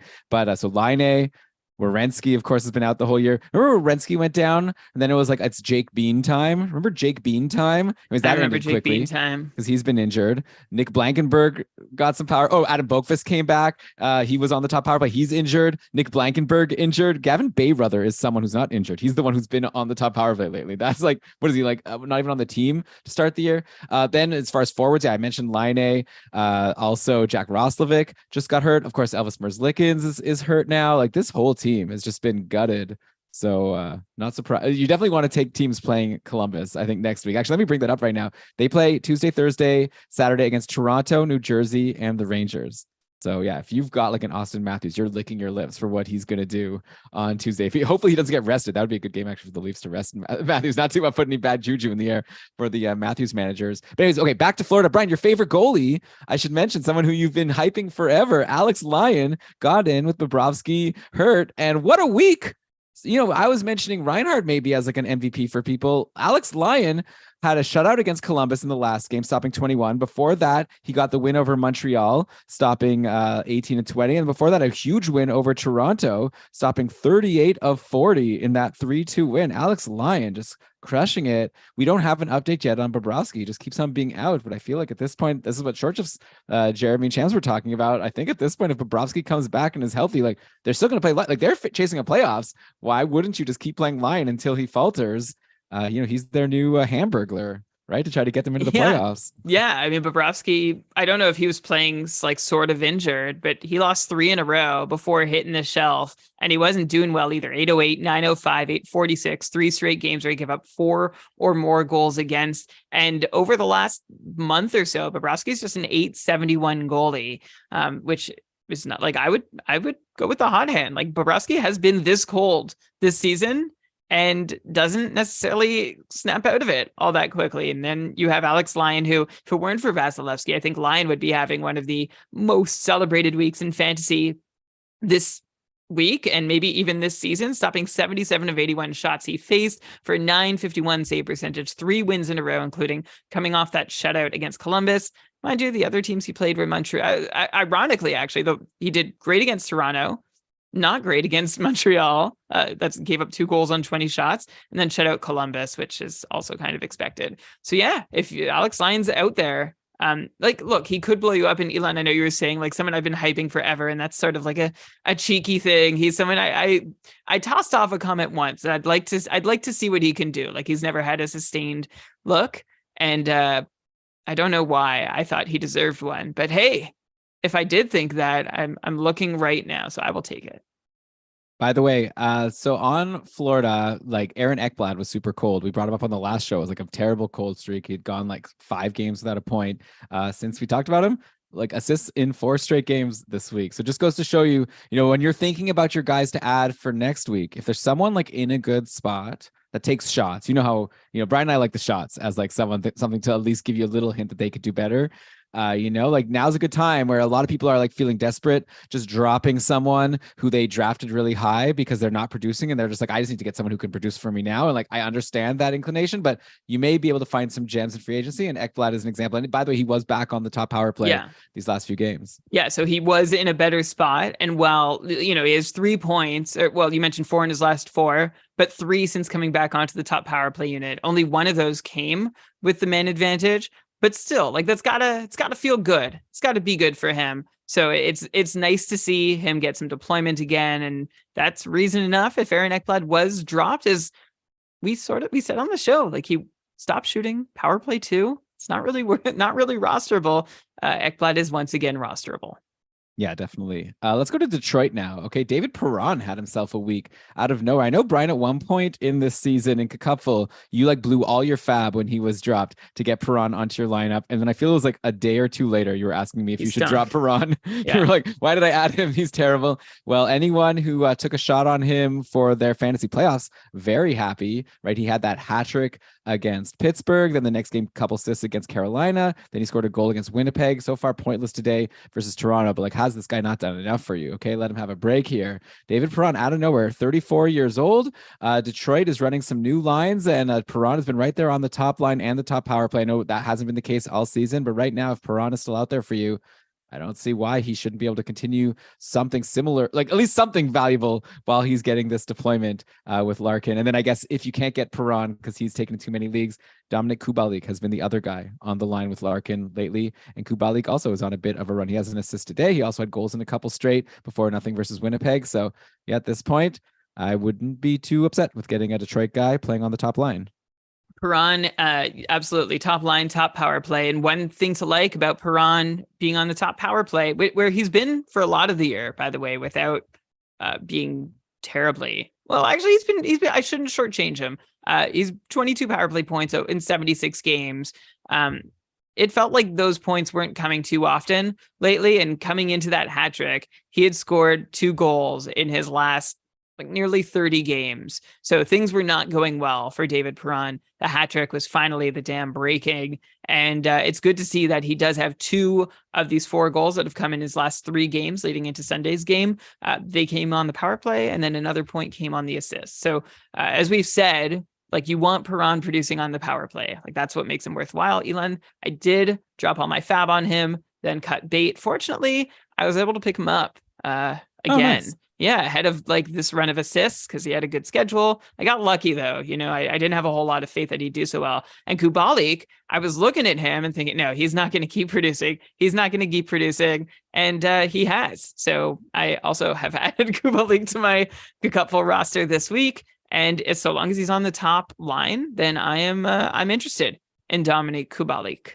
Yeah, why not? For as long as it lasts. By the way, I mentioned before Alex Nedeljkovic came up because Husso was injured.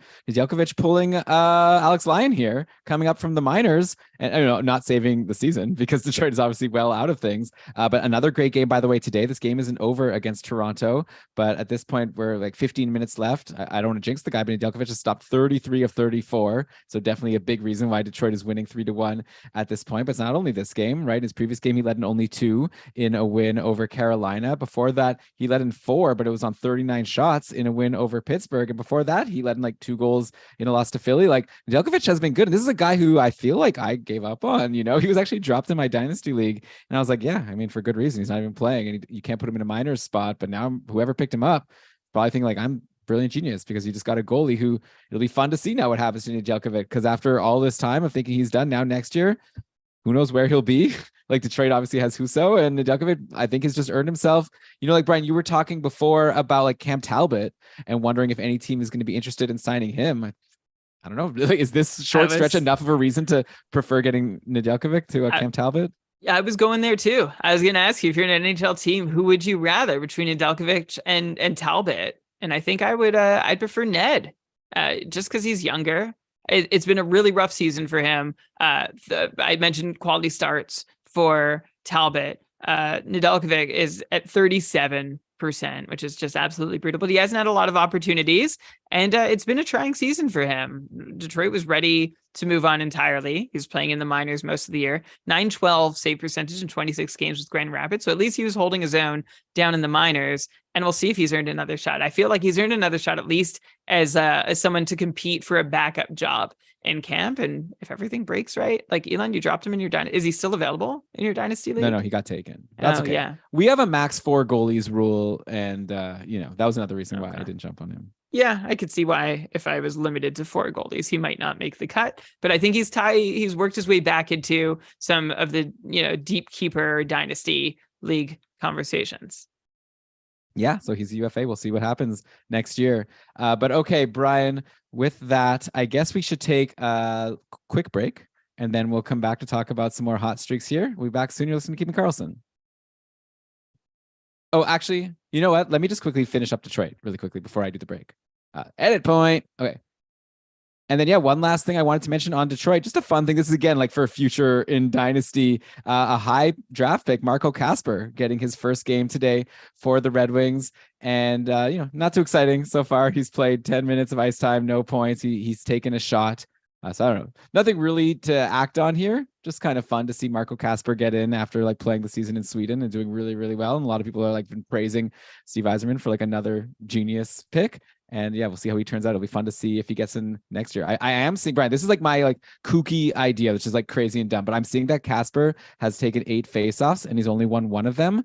So I'm hoping, because I have him in my Dynasty League, I'm hoping that next game they put him on the wing just to like, see like, oh, maybe he's not ready to play center. And then going into next year, he has left wing or right wing eligibility to go along with center eligibility. So that's what I'm rooting for at the end of the season. Love you thinking the long game for Marco Kasper, who, by some measures, like I remember I saw a tweet earlier this week from, I think it was Byron Bader, saying like Marco Kasper, not a whole lot of production for him in the Swedish league this season. And Prashanth Iyer, who I hope we'll have back for 32 beats this year, was like, I wish we could find another measure other than this NHL equivalency that we come up with points.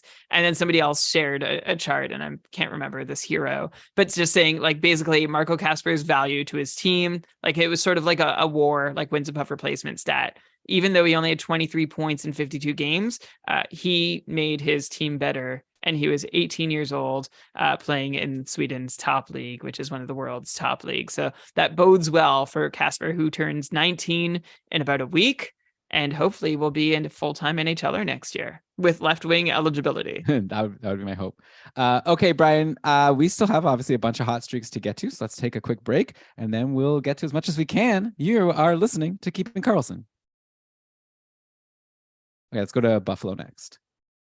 Okay, Brian, we are back. And actually, I said we're going to be talking about hot streaks, but of course, in Buffalo, this hot streak has to first be prefaced by saying that Tage Thompson has been hurt. He's been out skating and is much improved. The coach in the latest, I'm over here on GameDayTweets.com. You can filter news by player. Super handy for if you ever make a fantasy hockey podcast, I definitely recommend GameDayTweets.com, and you can just get the latest news on a player. But Granato added Thompson still out skated today, is much improved. It's close to clearing, the coach said, of the injury. Also still been back in for Bryson tonight. Okay, the last part isn't too useful. But so with Tage Thompson out, it's been Casey Middlestat centering the top line with Alex Tuck and Jeff Skinner. And things are going very well for Casey Middlestat. He had 3 assists in the game yesterday versus Philly. Before that, 2 assists versus the Rangers. Before that, 1 assist versus Montreal. So I think that means that he's going to get 4 assists in the next game to keep the pattern going.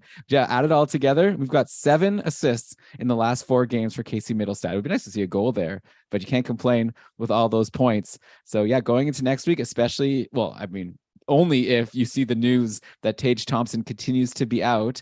Buffalo, again, just a boring old Tuesday, Thursday, Saturday, but I wouldn't mind a Casey Middlestat playing on the top line with Tuck, who, by the way, Alex Tuck, the MVP there for Ryan, or one of his with that hat trick in the last game. On most of those goals, I'm assuming assisted by Casey Middlestat, right? So he's in a really good spot and showing that he's not the total bust that he seemed like himself after a few seasons. Yeah, I think the hope for Middlestat, for the biggest hopes were that he could be someone who could like really anchor a scoring line. I think we've seen that he's not capable of that. And now we're trying to find out, okay, can Middlestat complement a scoring line? Can Middlestat complement a scoring line? And so far, the answer is yes, but I'm also not totally convinced that like he deserves this role. And as the rest of the Sabres mature, like, you've got Peyton Krebs playing on the third line right now. I'm not sure Middlestat's spot and the lineup is super safe. I think he's like an average NHLer over the last few years. Nope, sorry. I think Middlestat looks largely like an average NHLer at this point. Maybe somebody who does, end up in a middle six and occasionally has good deployment. Elon, I appreciate your optimism, but I think the ceiling is pretty low for Middlestat. But right now, yes, 7 points in his last 4 games. It's not a time to talk him down. There's going to be lots of time for that down the road, according to what else I'm saying. Only 2 shots in his last 3 games. So in a Cats league, that's not going to be so helpful for you. So hopefully those assists keep coming. Yeah, well, hey, the only thing I'll say in contrary is I thought the same thing about Barrett Hayton going into the season, and he's shown that it took him a while, but he got going. But anyways, yeah, it's obviously just a short run, and I'm just talking about for next week. If Thompson is injured, Middlestat also has been on the top power play, so definitely a good spot to be in. Okay, Brian, next I want to a good spot to be in. Another goalie that I want to bring up now, I guess for every team. For Reinhardt, I talked about Alex Lyon. For Perron, I talked about Nedeljkovic. Now for Middlestat, we got to talk about Devin Levy, who I believe we talked about last week, saying he's coming. Well, he came and he conquered. He saw and he conquered, right? He played against the Rangers, his first ever NHL game, and he only led in 2 goals on 33 shots for the 3-2 win. Super exciting moment. It was an overtime win. And yeah, for this year, Buffalo has 1 million goalies. But I think I would love to stream in Levy for any game he's playing. He's probably still available in a lot of leagues. And like I said, so Tuesday, Florida, Thursday, Detroit, Saturday, Carolina. I mean, Florida's a little scary. Carolina hasn't been scoring too much. Yeah, give me a Levy game if I can get it. I think so. I mean, I'm trying to compare him with the other guy, like a Cam Talbot or Nedeljkovic or Dostal. And if I prefer, like if I know all of them are starting, do I go Devin Levy? I guess so. I don't know. I also don't know that like how many starts he's guaranteed. Like Eric Comrie. I'm saying stream him. I'm like, that's all I'm saying. Don't add him now. Stream him when he gets announced. Yeah, because Eric Comrie had 2 great starts before Levy got a start, and then Luukkonen faced 42 shots against Philadelphia. Maybe that's why. No, they took plenty of shots on DeSmith today. They ended up scoring twice, but Luukkonen stopped 39 of 42 against Philly for a really nice outing. So if Levy plays, worth a spot start. And you know what? I probably would take him over Dostal, over Talbot, maybe over Nedeljkovic. By the way, Brian, it seems like as we talk, we change the course of events just by saying things, and the opposite happens. Like we talked about how Josh Morrissey is super cold, just got an assist on a Pierre-Luc Dubois goal. We talked about how Nedeljkovic was doing well, just let in a goal by John Tavares. So sorry to him. You're welcome to Morrissey. It is Nedeljkovic, by the way. Nedeljkovic, my mistake. Okay, let's go with Nedeljkovic moving forward. That's a fun little. And Roslovic or Roslovich? That's Roslovic. It's confusing. It's a Slavic name, and I think some players, like whose parents immigrated at some point, keep the name, and like keep the Travis Hamonic is Hamonic. He's not Hamonich. Yeah, it's hard. It's like personal preference. Yeah, especially without the accents, that would help. Josh Morrissey just got another assist. It's 6-0 now for the Jets. The second straight game scoring 6 goals for the Jets. This was against a tougher team in the Devils. Blackwood is now taking over for Vanacek. I don't know. Did Dostal get pulled? Is that what I'm seeing here too? Did we have an Anaheim Calgary game where both goalies got Markstrom got pulled after giving up 2 goals on 9 shots in the first? I'm not seeing that Dostal has been pulled according to my source here. He's just having a bad night. Well, maybe he'll get pulled soon. Well, Gibson is out. Who's even the backup right now? Stoley, the goalie, still isn't there. I don't even know who's backing up on Anaheim today. Could someone in the chat let us know here? Since you're giving Brian misinformation about Dostal being pulled, at least you can help him give us some real information. Let's see. It's John. Yahoo's showing John Gibson backing up. Oh.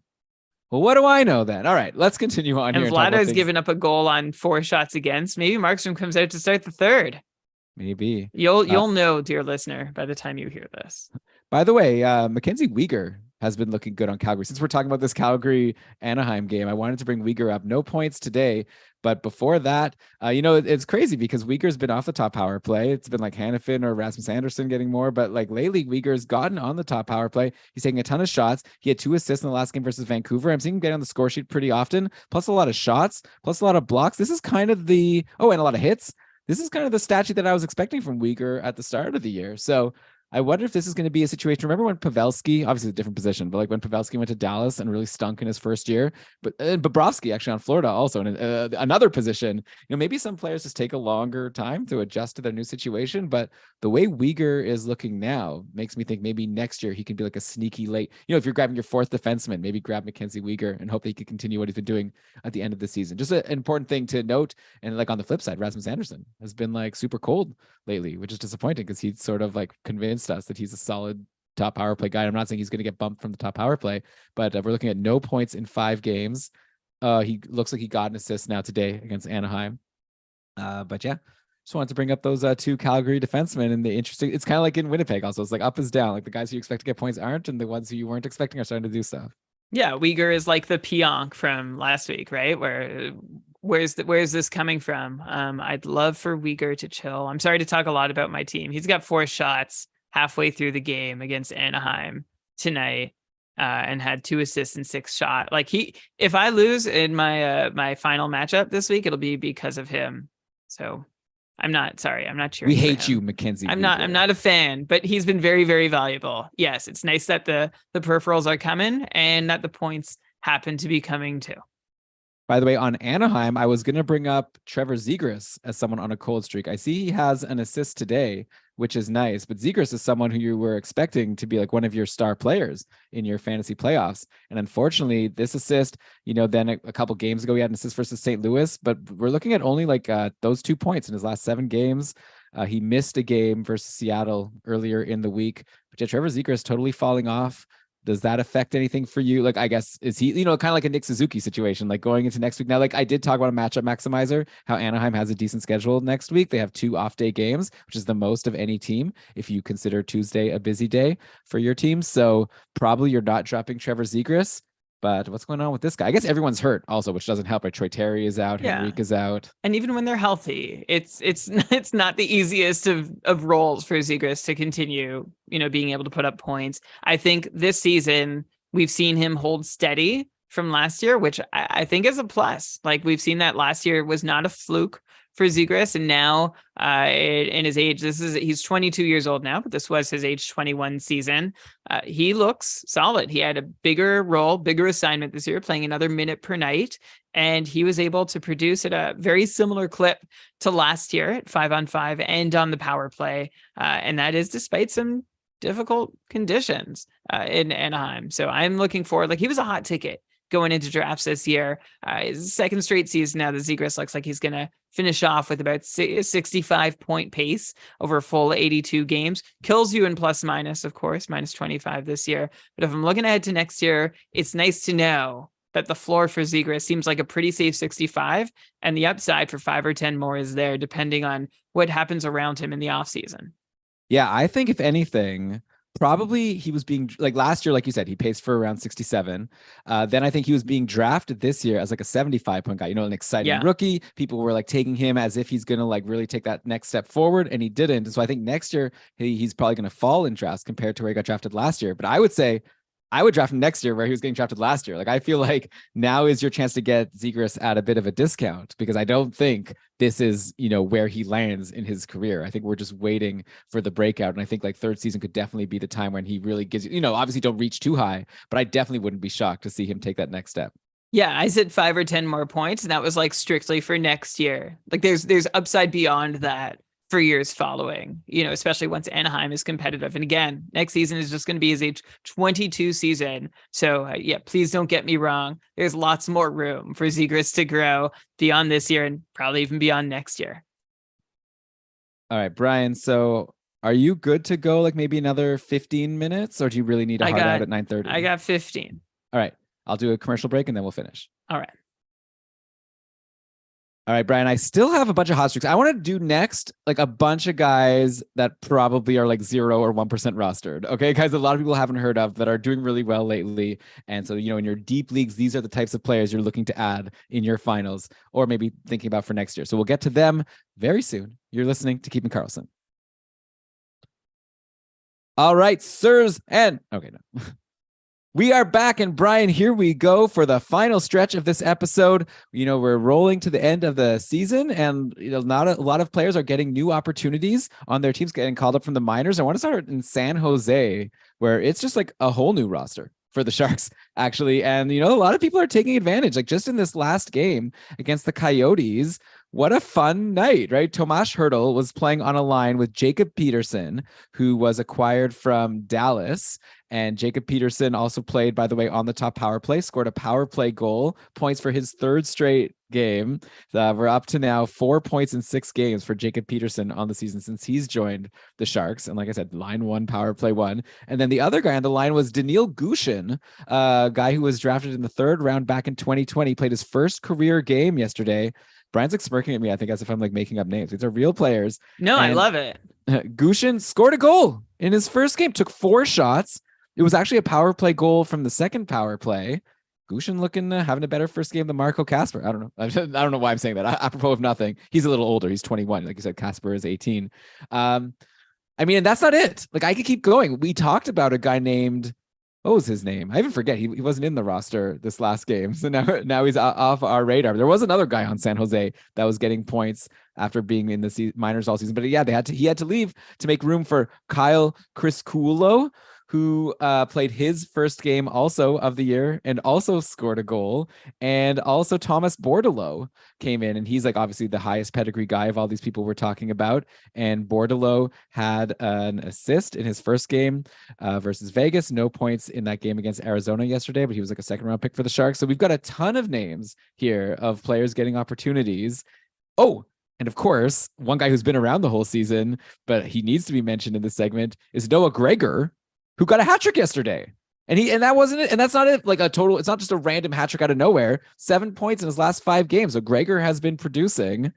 So I don't know. I've just named like a whole bunch of random Sharks that are probably all available in every fantasy league pretty much. Is there anyone here you'd like roll with more than the others going into next week? I don't think so, Elon. Like I want the guy playing with Karlsson. But I aside from that, I want the guys playing with Hertl, who in the last game were Jacob Peterson and Daniil Gushin, who you've both mentioned. Gregor was playing with LeBanc and Nico Sturm, and you had Couture and Bordeleau as the 2 other guys we haven't mentioned on the top power play.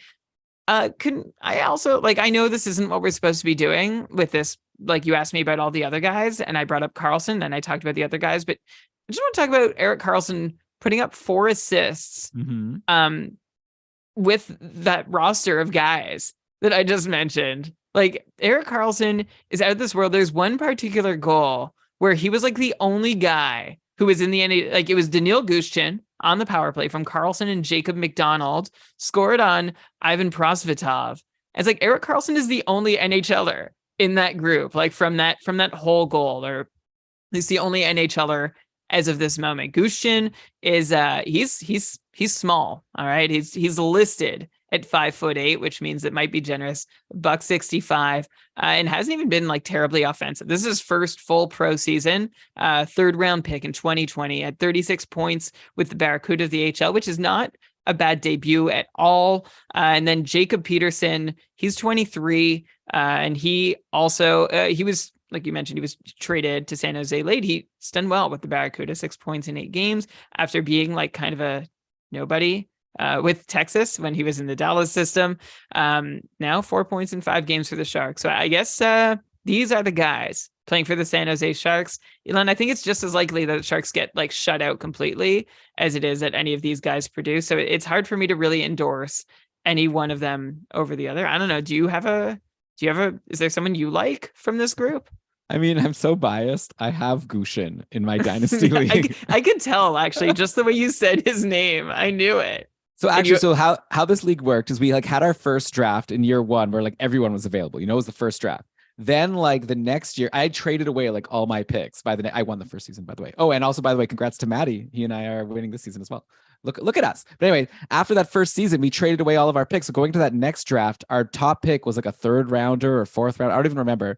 And it was, we waited and waited through this whole draft. And it was the only people who were like drafted in that year of 2020. And we took Daniil Gushin as like the first ever draft pick we took out of like, people that were like outside of that first year's draft. And so it's fun to see him play his first game and score a goal. It's like, I've waited a long time for this, Brian, and it happened, and he came in and scored. So I'm excited about that, and we'll see what happens with him. So yeah, if Gushin is playing on the top line, I like that 4 shots. But yeah, also hard to ignore Peterson, who's also on the top line and also on the top power play, but he's not like shooting as much. But yeah, who knows? But like you say, Brian, they might get shut out. But with Erik Karlsson going, I feel like they might not get shut out because Karlsson is 96 points now. He's on his way to 100. He's going to get there. Worldly. Yeah, someone's gonna have to get points with him. I can't decide if it's like more amazing that he's doing it on this roster, or like it's like, oh well, of course, because he is all the offense all the time. Yeah, he's like, great. Like if he was on Boston or Toronto, like if he was on like a really high quality team, he wouldn't have as many opportunities to point. Yeah, that might be the case. Yeah. Also, I think San Jose is like so interesting. I know like a friend of the show, producer of, what do we call him again? Media producer, John Reed for Short Shifts. He makes the streams for the, what's that site called again? Where we stream it? Yeah, you're so old. He makes the streams for Twitch. Anyways, John is a huge Sharks fan. And he's been like complaining all year about like, why wasn't Eklund on the team? Why isn't Bordelot on the team? But I think maybe the plan was just none of these guys get on the team. We tank. They get Bedard or like one of these like high-end guys. And then next year, all of a sudden, like maybe this rebuild could happen quick. Like there's a lot of exciting young players here if it all clicks. And so we'll see what happens. They obviously lost Timo Meyer, which stinks, but they still have Karlsson, they still have Hurdle and a bunch of guys, and we'll see how it goes. It'll be fun. Oh, they have Couture, for whatever it's worth. Anyway, Brian, so another team that we've already like talked a lot about how they have a bunch of guys lately is Nashville, right? They've like, since Duchesne went injured, I think on the last show we talked about how like all these guys like don't look like they would have been NHLers going into the year. Like this top line of Novak, Evangelista, and Kiefer Sherwood, like you'd think like, how is this a top line on a team? But like they just keep producing to the point where it's like, I can't stop bringing them up on the show. Like, I think we just renamed the show, like Talking Preds and talking like, it's like Tommy Novak just had a 1 goal, 3 assist game against St. Louis. Amazing. Luke Evangelista, had a goal and 2 assists in that game. Kiefer Sherwood is like not on the top power play, but he's getting points. So I guess it's kind of similar to San Jose. Like say you want to like these guys are like Tommy Novak's starting to get taken in a lot of leagues, but aside from him, you can get Tomasino, you can get Cody Glass, who scored a goal in the last one. Cody Glass, by the way, up to now 4 points in his last 4 games. Really nice to see him making something of his career. There's another Barrett Hayton or Casey Middlestat type, like seemed like they were like totally not going to pan out at all. He was a 6th overall pick, and now Cody Glass is looking good. I don't know. We've already talked about them like every week, but I just need to keep bringing up these Preds are scoring. Yeah. And it's good for them. And like, it's exciting. They just like destroyed St. Louis yesterday, 6-1 with this roster that looks like the type of roster that you would have expected Arizona to go into the season with. Yeah. Like it would be really hard to ask, I would say not just a casual hockey fan, but like a hockey fan to name guys on this roster. Like the only one who had any fantasy value going into the season, there's one right now is okay, aside from Saros, but there's one, and it's Tyson Barrie, and he wasn't even on the team to start the season. There's nobody in this depth chart who we would have looked to and been like, yeah, you might want him at some point. So good for them. It's funny, Elon, like the last 2 weeks for sure, maybe 3 now, Frozen Tools has like a popular profiles widget in the top corner. And you see it, on every page you go to on Frozen Tools. Novak and Evangelista have been consistently there. Like, so everyone is still kind of like tuning in, checking them out to see if it's real. And at this point in the season, I don't think it's that important to ask, is this for real? I think it's just important to try and jump on when you see magic happening. And that, if you have Glass, Tomasino, Novak, or Evangelista playing on the top power play in Nashville, that's opportunity. Elon, I won't say, like, they hung 6 on the Blues, on Tomas Greiss. But before that, the Preds had just 8 goals in their last 5 games, but that was preceded by a 7-goal outburst that also caught our attention. So I don't think it's safe to say that this version of the Predators is going to be consistently scoring and good for points. But the guys, like, it's coming just from a select group. You've got your Novak, you've got your Barrie, and Evangelista's getting Glass. You mentioned all the names already. So if you got one of those, there's a half decent chance, but it's not a lock. Like these Predators are missing so many guys right now that I'm not necessarily counting on them to continue to be reliable, especially their next opponents are Dallas, Vegas, and Carolina. So good luck to them. We'll see how many goals they can score. Yeah, I don't know. I'm not discounting Novak at this point. He just keeps going. Yeah. But you mentioned UC Saros. We should probably mention him. Like, what a season he's having. I feel like we haven't mentioned him enough on the show. Second in the league for games played. Only Connor Hellebuck has played more. Believe it or not, third is Sorokin, tied with Vasilevsky and Ottinger. So Sorokin, someone who like we thought maybe would be not a tandem, but like, you know, Varlamov. Like, no, it's like the volume guys are, Hellebuck, Saros, and then Sorokin, Vasilevsky, Ottinger. Then Binnington would have been up there, but then he like got suspended and missed time and then lost those games to Hofer. But Saros probably won't be in the Vezina conversation this year. I think he maybe should be. You know, like it's interesting. Like it's not something for us to really debate on this show, but like Ullmark is who everyone's talking about. He has a 937 save percentage, but Ullmark's down to 47 games. And Saros has 59 and Hellebuck has 60. Like I wonder how much that goes into deciding who you give the Vezina to, because also like, not to discount Ullmark, but Boston's a pretty great team. They have a really strong defense. And you look at like Saros and Hellebuck and Sorokin, maybe even, I don't know. I feel like I'd maybe go with the guy who's like playing a ton of games and doing well. Like, those. I think my finalists would be Hellebuck, Saros, and Sorokin. I know Andy's here in the chat. He's probably gonna get mad at me for not saying Ullmark, but I don't know. But Saros is amazing. I just want to bring it, like, he's really made a name for himself. Yeah, he's been incredible. And he also, you might be surprised, Elon, that he actually faces, I'm just going to start that again. Yeah, and we also got to give it up to Saros for facing the toughest competition of the guys you mentioned, although he and Sorokin are seeing similar. If I'm ranking goalies by like the metric that I think is best at describing a goalie's performance this year, which is Delta Fenwick save percentage at 5-on-5, it goes Sorokin and Ullmark and Swayman all at the head of the class, followed a little bit, like not far back, are Gustafsson, Saros, and Ilya Samsonov. Which is just wild. We always talk about goalies being tough to predict. I would say we would have seen Saros and Sorokin coming of those top 6 goalies this year. And then after that, it's Yunus Korpisalo. So just another wild season for like goalies. Goalies make fantasy very challenging, but they keep hockey fun. It's great to see guys rise and fall and there to be so much variance. I think it makes things pretty entertaining. And that's just at 5-on-5. If I adjust for all strengths, we'll see.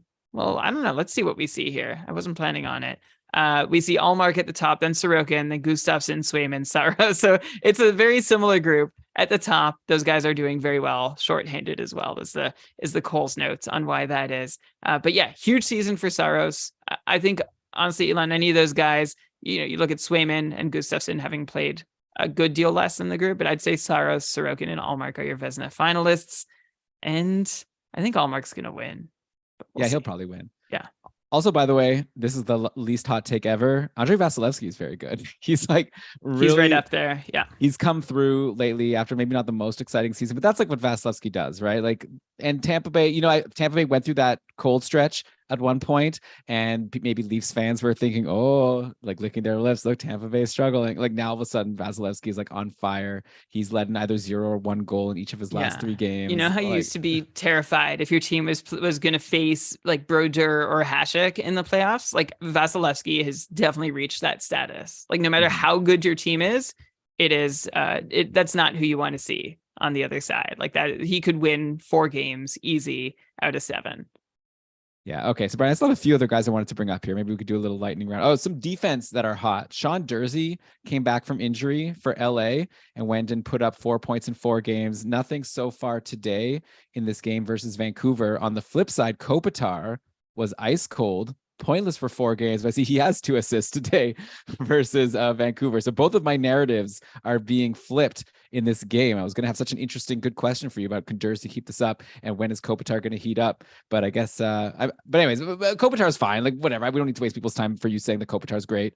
But what about Sean Jersey if he's still out there? I think he's not rostered in too many leagues, and he's had like a pretty good season overall. Like I think he's worthy of drafting in leagues next year at the very least. Like he has a 47-point pace overall. Nice run lately. So obviously, like LA is another one of these Tuesday, Thursday, Saturday teams. So not super actionable for next week, but just wanted to bring him up because I know that there have been times when you've been cool on Jersey, but I don't think at those times when I brought him up before, you were predicting that he'd end with a 47-point pace. I think, yeah, I was thinking like low 40s maybe is what I adjusted to, and I might not have even been there at the start of the season, to be fully transparent. We'll see. Like he's not someone I'm going to draft next year unless there's any news that he's going to take over quarterback roles on the top power play. Mostly because this season he has 16 power play points. That's helped him get to a 47-point pace, which is unreasonable to expect to happen again next year if he is quarterbacking the second unit in large part, although some of those, did come. There were a few games here and there where he was on the top unit through the course of the season. Maybe Doughty's a year older, so you can hope, but it seems like a little much. He's also shooting 9%. Jersey barely shoots at all, 1.5 shots per game. And he's got 2 goals on his last 4 shots. That's been part of this run. So yeah, Elon, I don't know if I'll ever totally warm up to him being far above a 40-point player until I see his deployment change, or until I see LA become, like a much more offensive team where it's just like, if it's like Colorado where you're on the ice, likely to see a goal scored, which means there's a good chance you can get in on it too. Yeah, and by the way, speaking of LA, Kevin Fiala has been in and out of the lineup. So that's a guy you're going to have to be worried about. And, make sure to not leave him in your lineup on a game when he doesn't play, like today. He played yesterday, not playing today for the Kings. So, watch out for Kevin Fiala next week. Make sure you don't, accidentally leave it like a donut in your lineup because he's not playing. There's like Noah Dobson. Getting tired of him because he was like cold and I brought him up on the show. And then you said that, whatever we discussed. And then after that, he went hot. I said you could drop him. Thank you for like protecting me, but I can own it. No, but it's fine. And then he went on a 4-game point streak, and now he's cold again for 5 games. So like pointless in his last 5. So if you dropped him, you don't have to feel so bad unless like you lost because you missed that production. But then you might have lost this week because you were holding on to him while he continued to not produce again.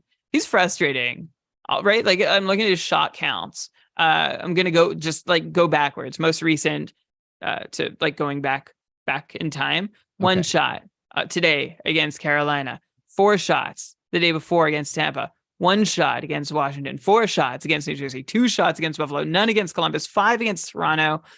It's just hard to really understand. I can see some fluctuations in power play time that might help describe why there might be more shots than on some nights than others. But like, it's hard. It's hard to roster a guy like this. And we were it's disappointing. We were hoping for so much more. He, for all his power play time, has just 1 more power play point than Sean Jersey. And that's in like 7 more games played, and is pacing for basically the exact same number of points as Sean Jersey. So Dobson, rough season. I feel like he's somebody that I might still like. I'm going to have to dig a little deeper in the offseason, but he might be somebody who you can get some value on in next year's draft. If he's still quarterbacking and others have given up, maybe there's a chance he can get his power play production back up to where it was last year.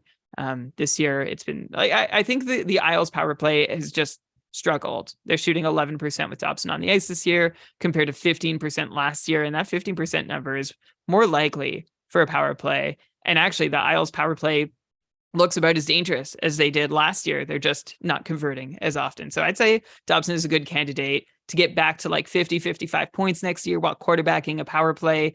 And you might find value from those who have been frustrated with him this year. Well, especially if, Barzal is back. Like, I think that we're hoping Barzal and Horvat together and like everything changes. Right. And that would be great for Dobson. Yeah. Okay. Let's end in Vancouver. Okay. So first of all, another defenseman who, was not doing very well, Philip Hronek, after coming in, but maybe he was injured because now he's like shut down for the season. So we don't have to worry about him anymore. We'll talk about him in the offseason about whether he's worth drafting for next year as the second banana behind Quinn Hughes. The guy I want to talk about who also might be good value in drafts next year, or maybe still a free agent that you grab now, though maybe not after this hot run, Brock Besser. I feel like all season, I'm talking about Beauvillier, Kuzmenko, all these like new guys coming in, getting good roles. Quietly, Brock Besser has gotten back on the top power play lately, like bumping Beauvillier. He's on an incredible run. He's got now 4 goals in his last 5 games and 3 assists. So that's 7 points in his last 5 for those keeping track at home. A couple of those on the power play. Plus, like overall, his stats have gone up. Like he's up to now 53 points in 68 games. It's a 64-point pace.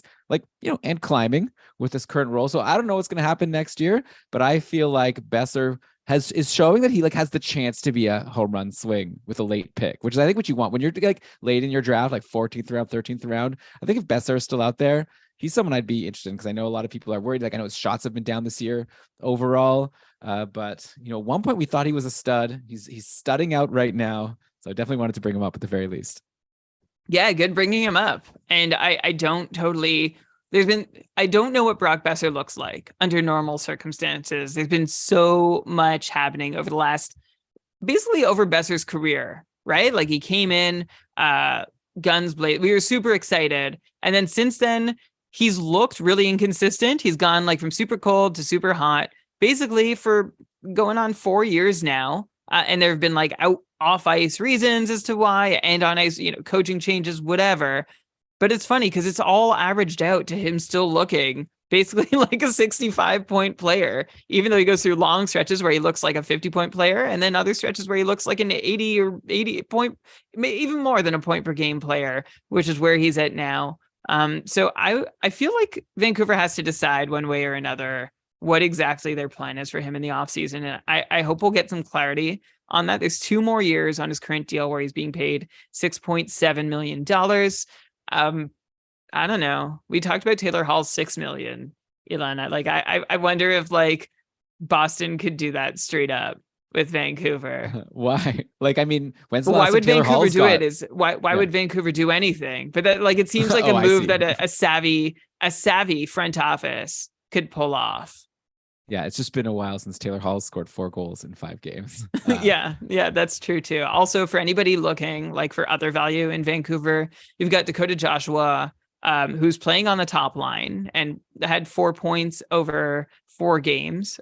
Nothing against LA yet after nothing against Calgary, but in an incomplete game against LA tonight, 2 shots already and 5 hits, and against Calgary on Friday, 3 shots and 6 hits. And like I said, on the top line, so maybe Dakota Joshua can help you out a little bit. And Philip DiGiuseppe is on the second line tonight too, and he already has an assist and 3 shots. There might be some like deep cut value if you're looking to stream in a Canuck. Keep an eye on who's in the top 6, especially in a hits league. Dakota Joshua could be helpful. Yeah, definitely. No, he's been great for hits, and it's always nice when your hitter could also be on a good line with, so put himself in position to get some points. All right, Brian, this has been a blast.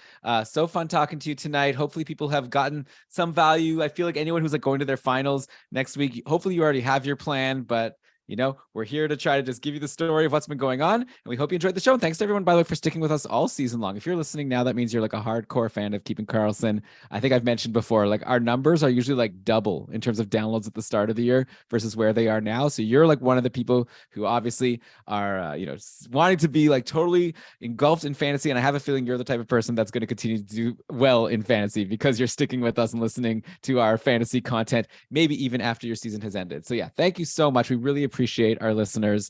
That's I don't know what else to say, but I hope you'll continue listening into next year and also throughout the summer. Like I mentioned before, we've got the summer series. We're going to keep filling up this feed with content that we hope you will enjoy. Of course, another big thank you to the patrons of Keeping Karlsson, the lifeblood of what we do, and the community has been so fun over these last couple of weeks that everyone's been in their fantasy playoffs and all throughout the season. So yeah, big thanks to the patrons. Right now we're running our promotion where we've told everyone, hey, kick back, change your pledge amount to $1 American, and we'll give you everything that we have. So yeah, we hope that you'll stick around. Or if you're a patron that just like as soon as you got eliminated left before we even did that, it's okay. Come back now. Yeah, come back. Playoff pool. Oh yeah, we're gonna have a lot. So next week, Brian, let's make a pledge right now. The next week we're gonna start like announcing how to sign up for the playoff pool. We got to get behind that. But that's always so much fun. Basically, if you haven't played before, we do a playoff pool where like unlimited people can sign up. It's not like a boring box pool where we just add up the points like we used to do. But instead, we're gonna split everyone into leagues of like 8 or 10 people. We'll figure it out once we know how many people signed up, maybe 12. And then you're going to be drafting just for the first round. and that's it. The first round of the NHL playoffs, and then the top 5 or 6 again. Like we'll figure out the logistics, but basically you're gonna like be fighting to just stay alive. And then depending how you do after the first round, if you survive, you'll go to the second round where we'll jig everyone into new leagues, and we'll draft for the second round, and we do it again for the third and fourth. So it's just a really fun way to play in a playoff pool where you get to do lots of drafts and you don't have to worry so much about teams. It's nice to be able to pick the players that you think will get a lot of points in this round and not think about like, oh, are the Oilers actually going to make it all the way to the finals or not? That's going to be something for the patrons.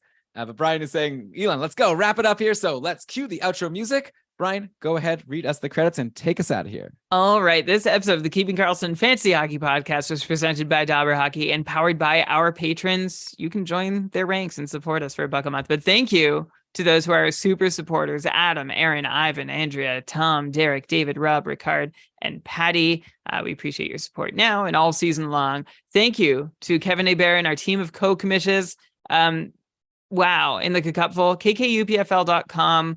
If you want to check the standings or whatever, we're going to have stuff up there soon for you. We'll talk about pre-registration for season 9. It's coming. Patrons will know first. So if you want to be the first to know, you should. But like Elon and I and Kevin are already talking about ways that like we know we can make the Cupful better and even more fun next year. So stay tuned for all those ideas and join the conversation by becoming a patron too. Okay, enough of that.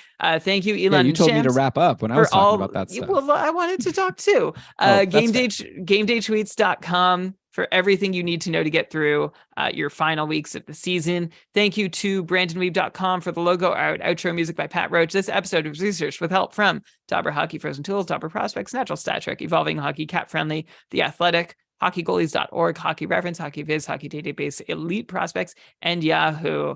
Elon, I can afford 2 shots on goal from Quinn Hughes and Mackenzie Weegar before I lose. Okay, and how much time is left in the game? 1 period. It seems reasonable. Good luck, Brian. Thanks.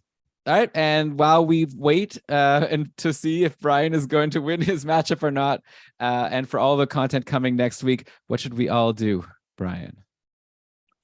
Please make sure you do all that you can to help make it so that fantasy hockey can be for everyone. Great job. Thanks so much, chat. You're the best. Brian, you're great. Sorry again for being late. It's all good. I'm glad baby's sleeping. I don't even think I confirmed that she is. I assume, I really hope. I fucking hope so. All All right. All right. See you, everybody. Bye. Bye.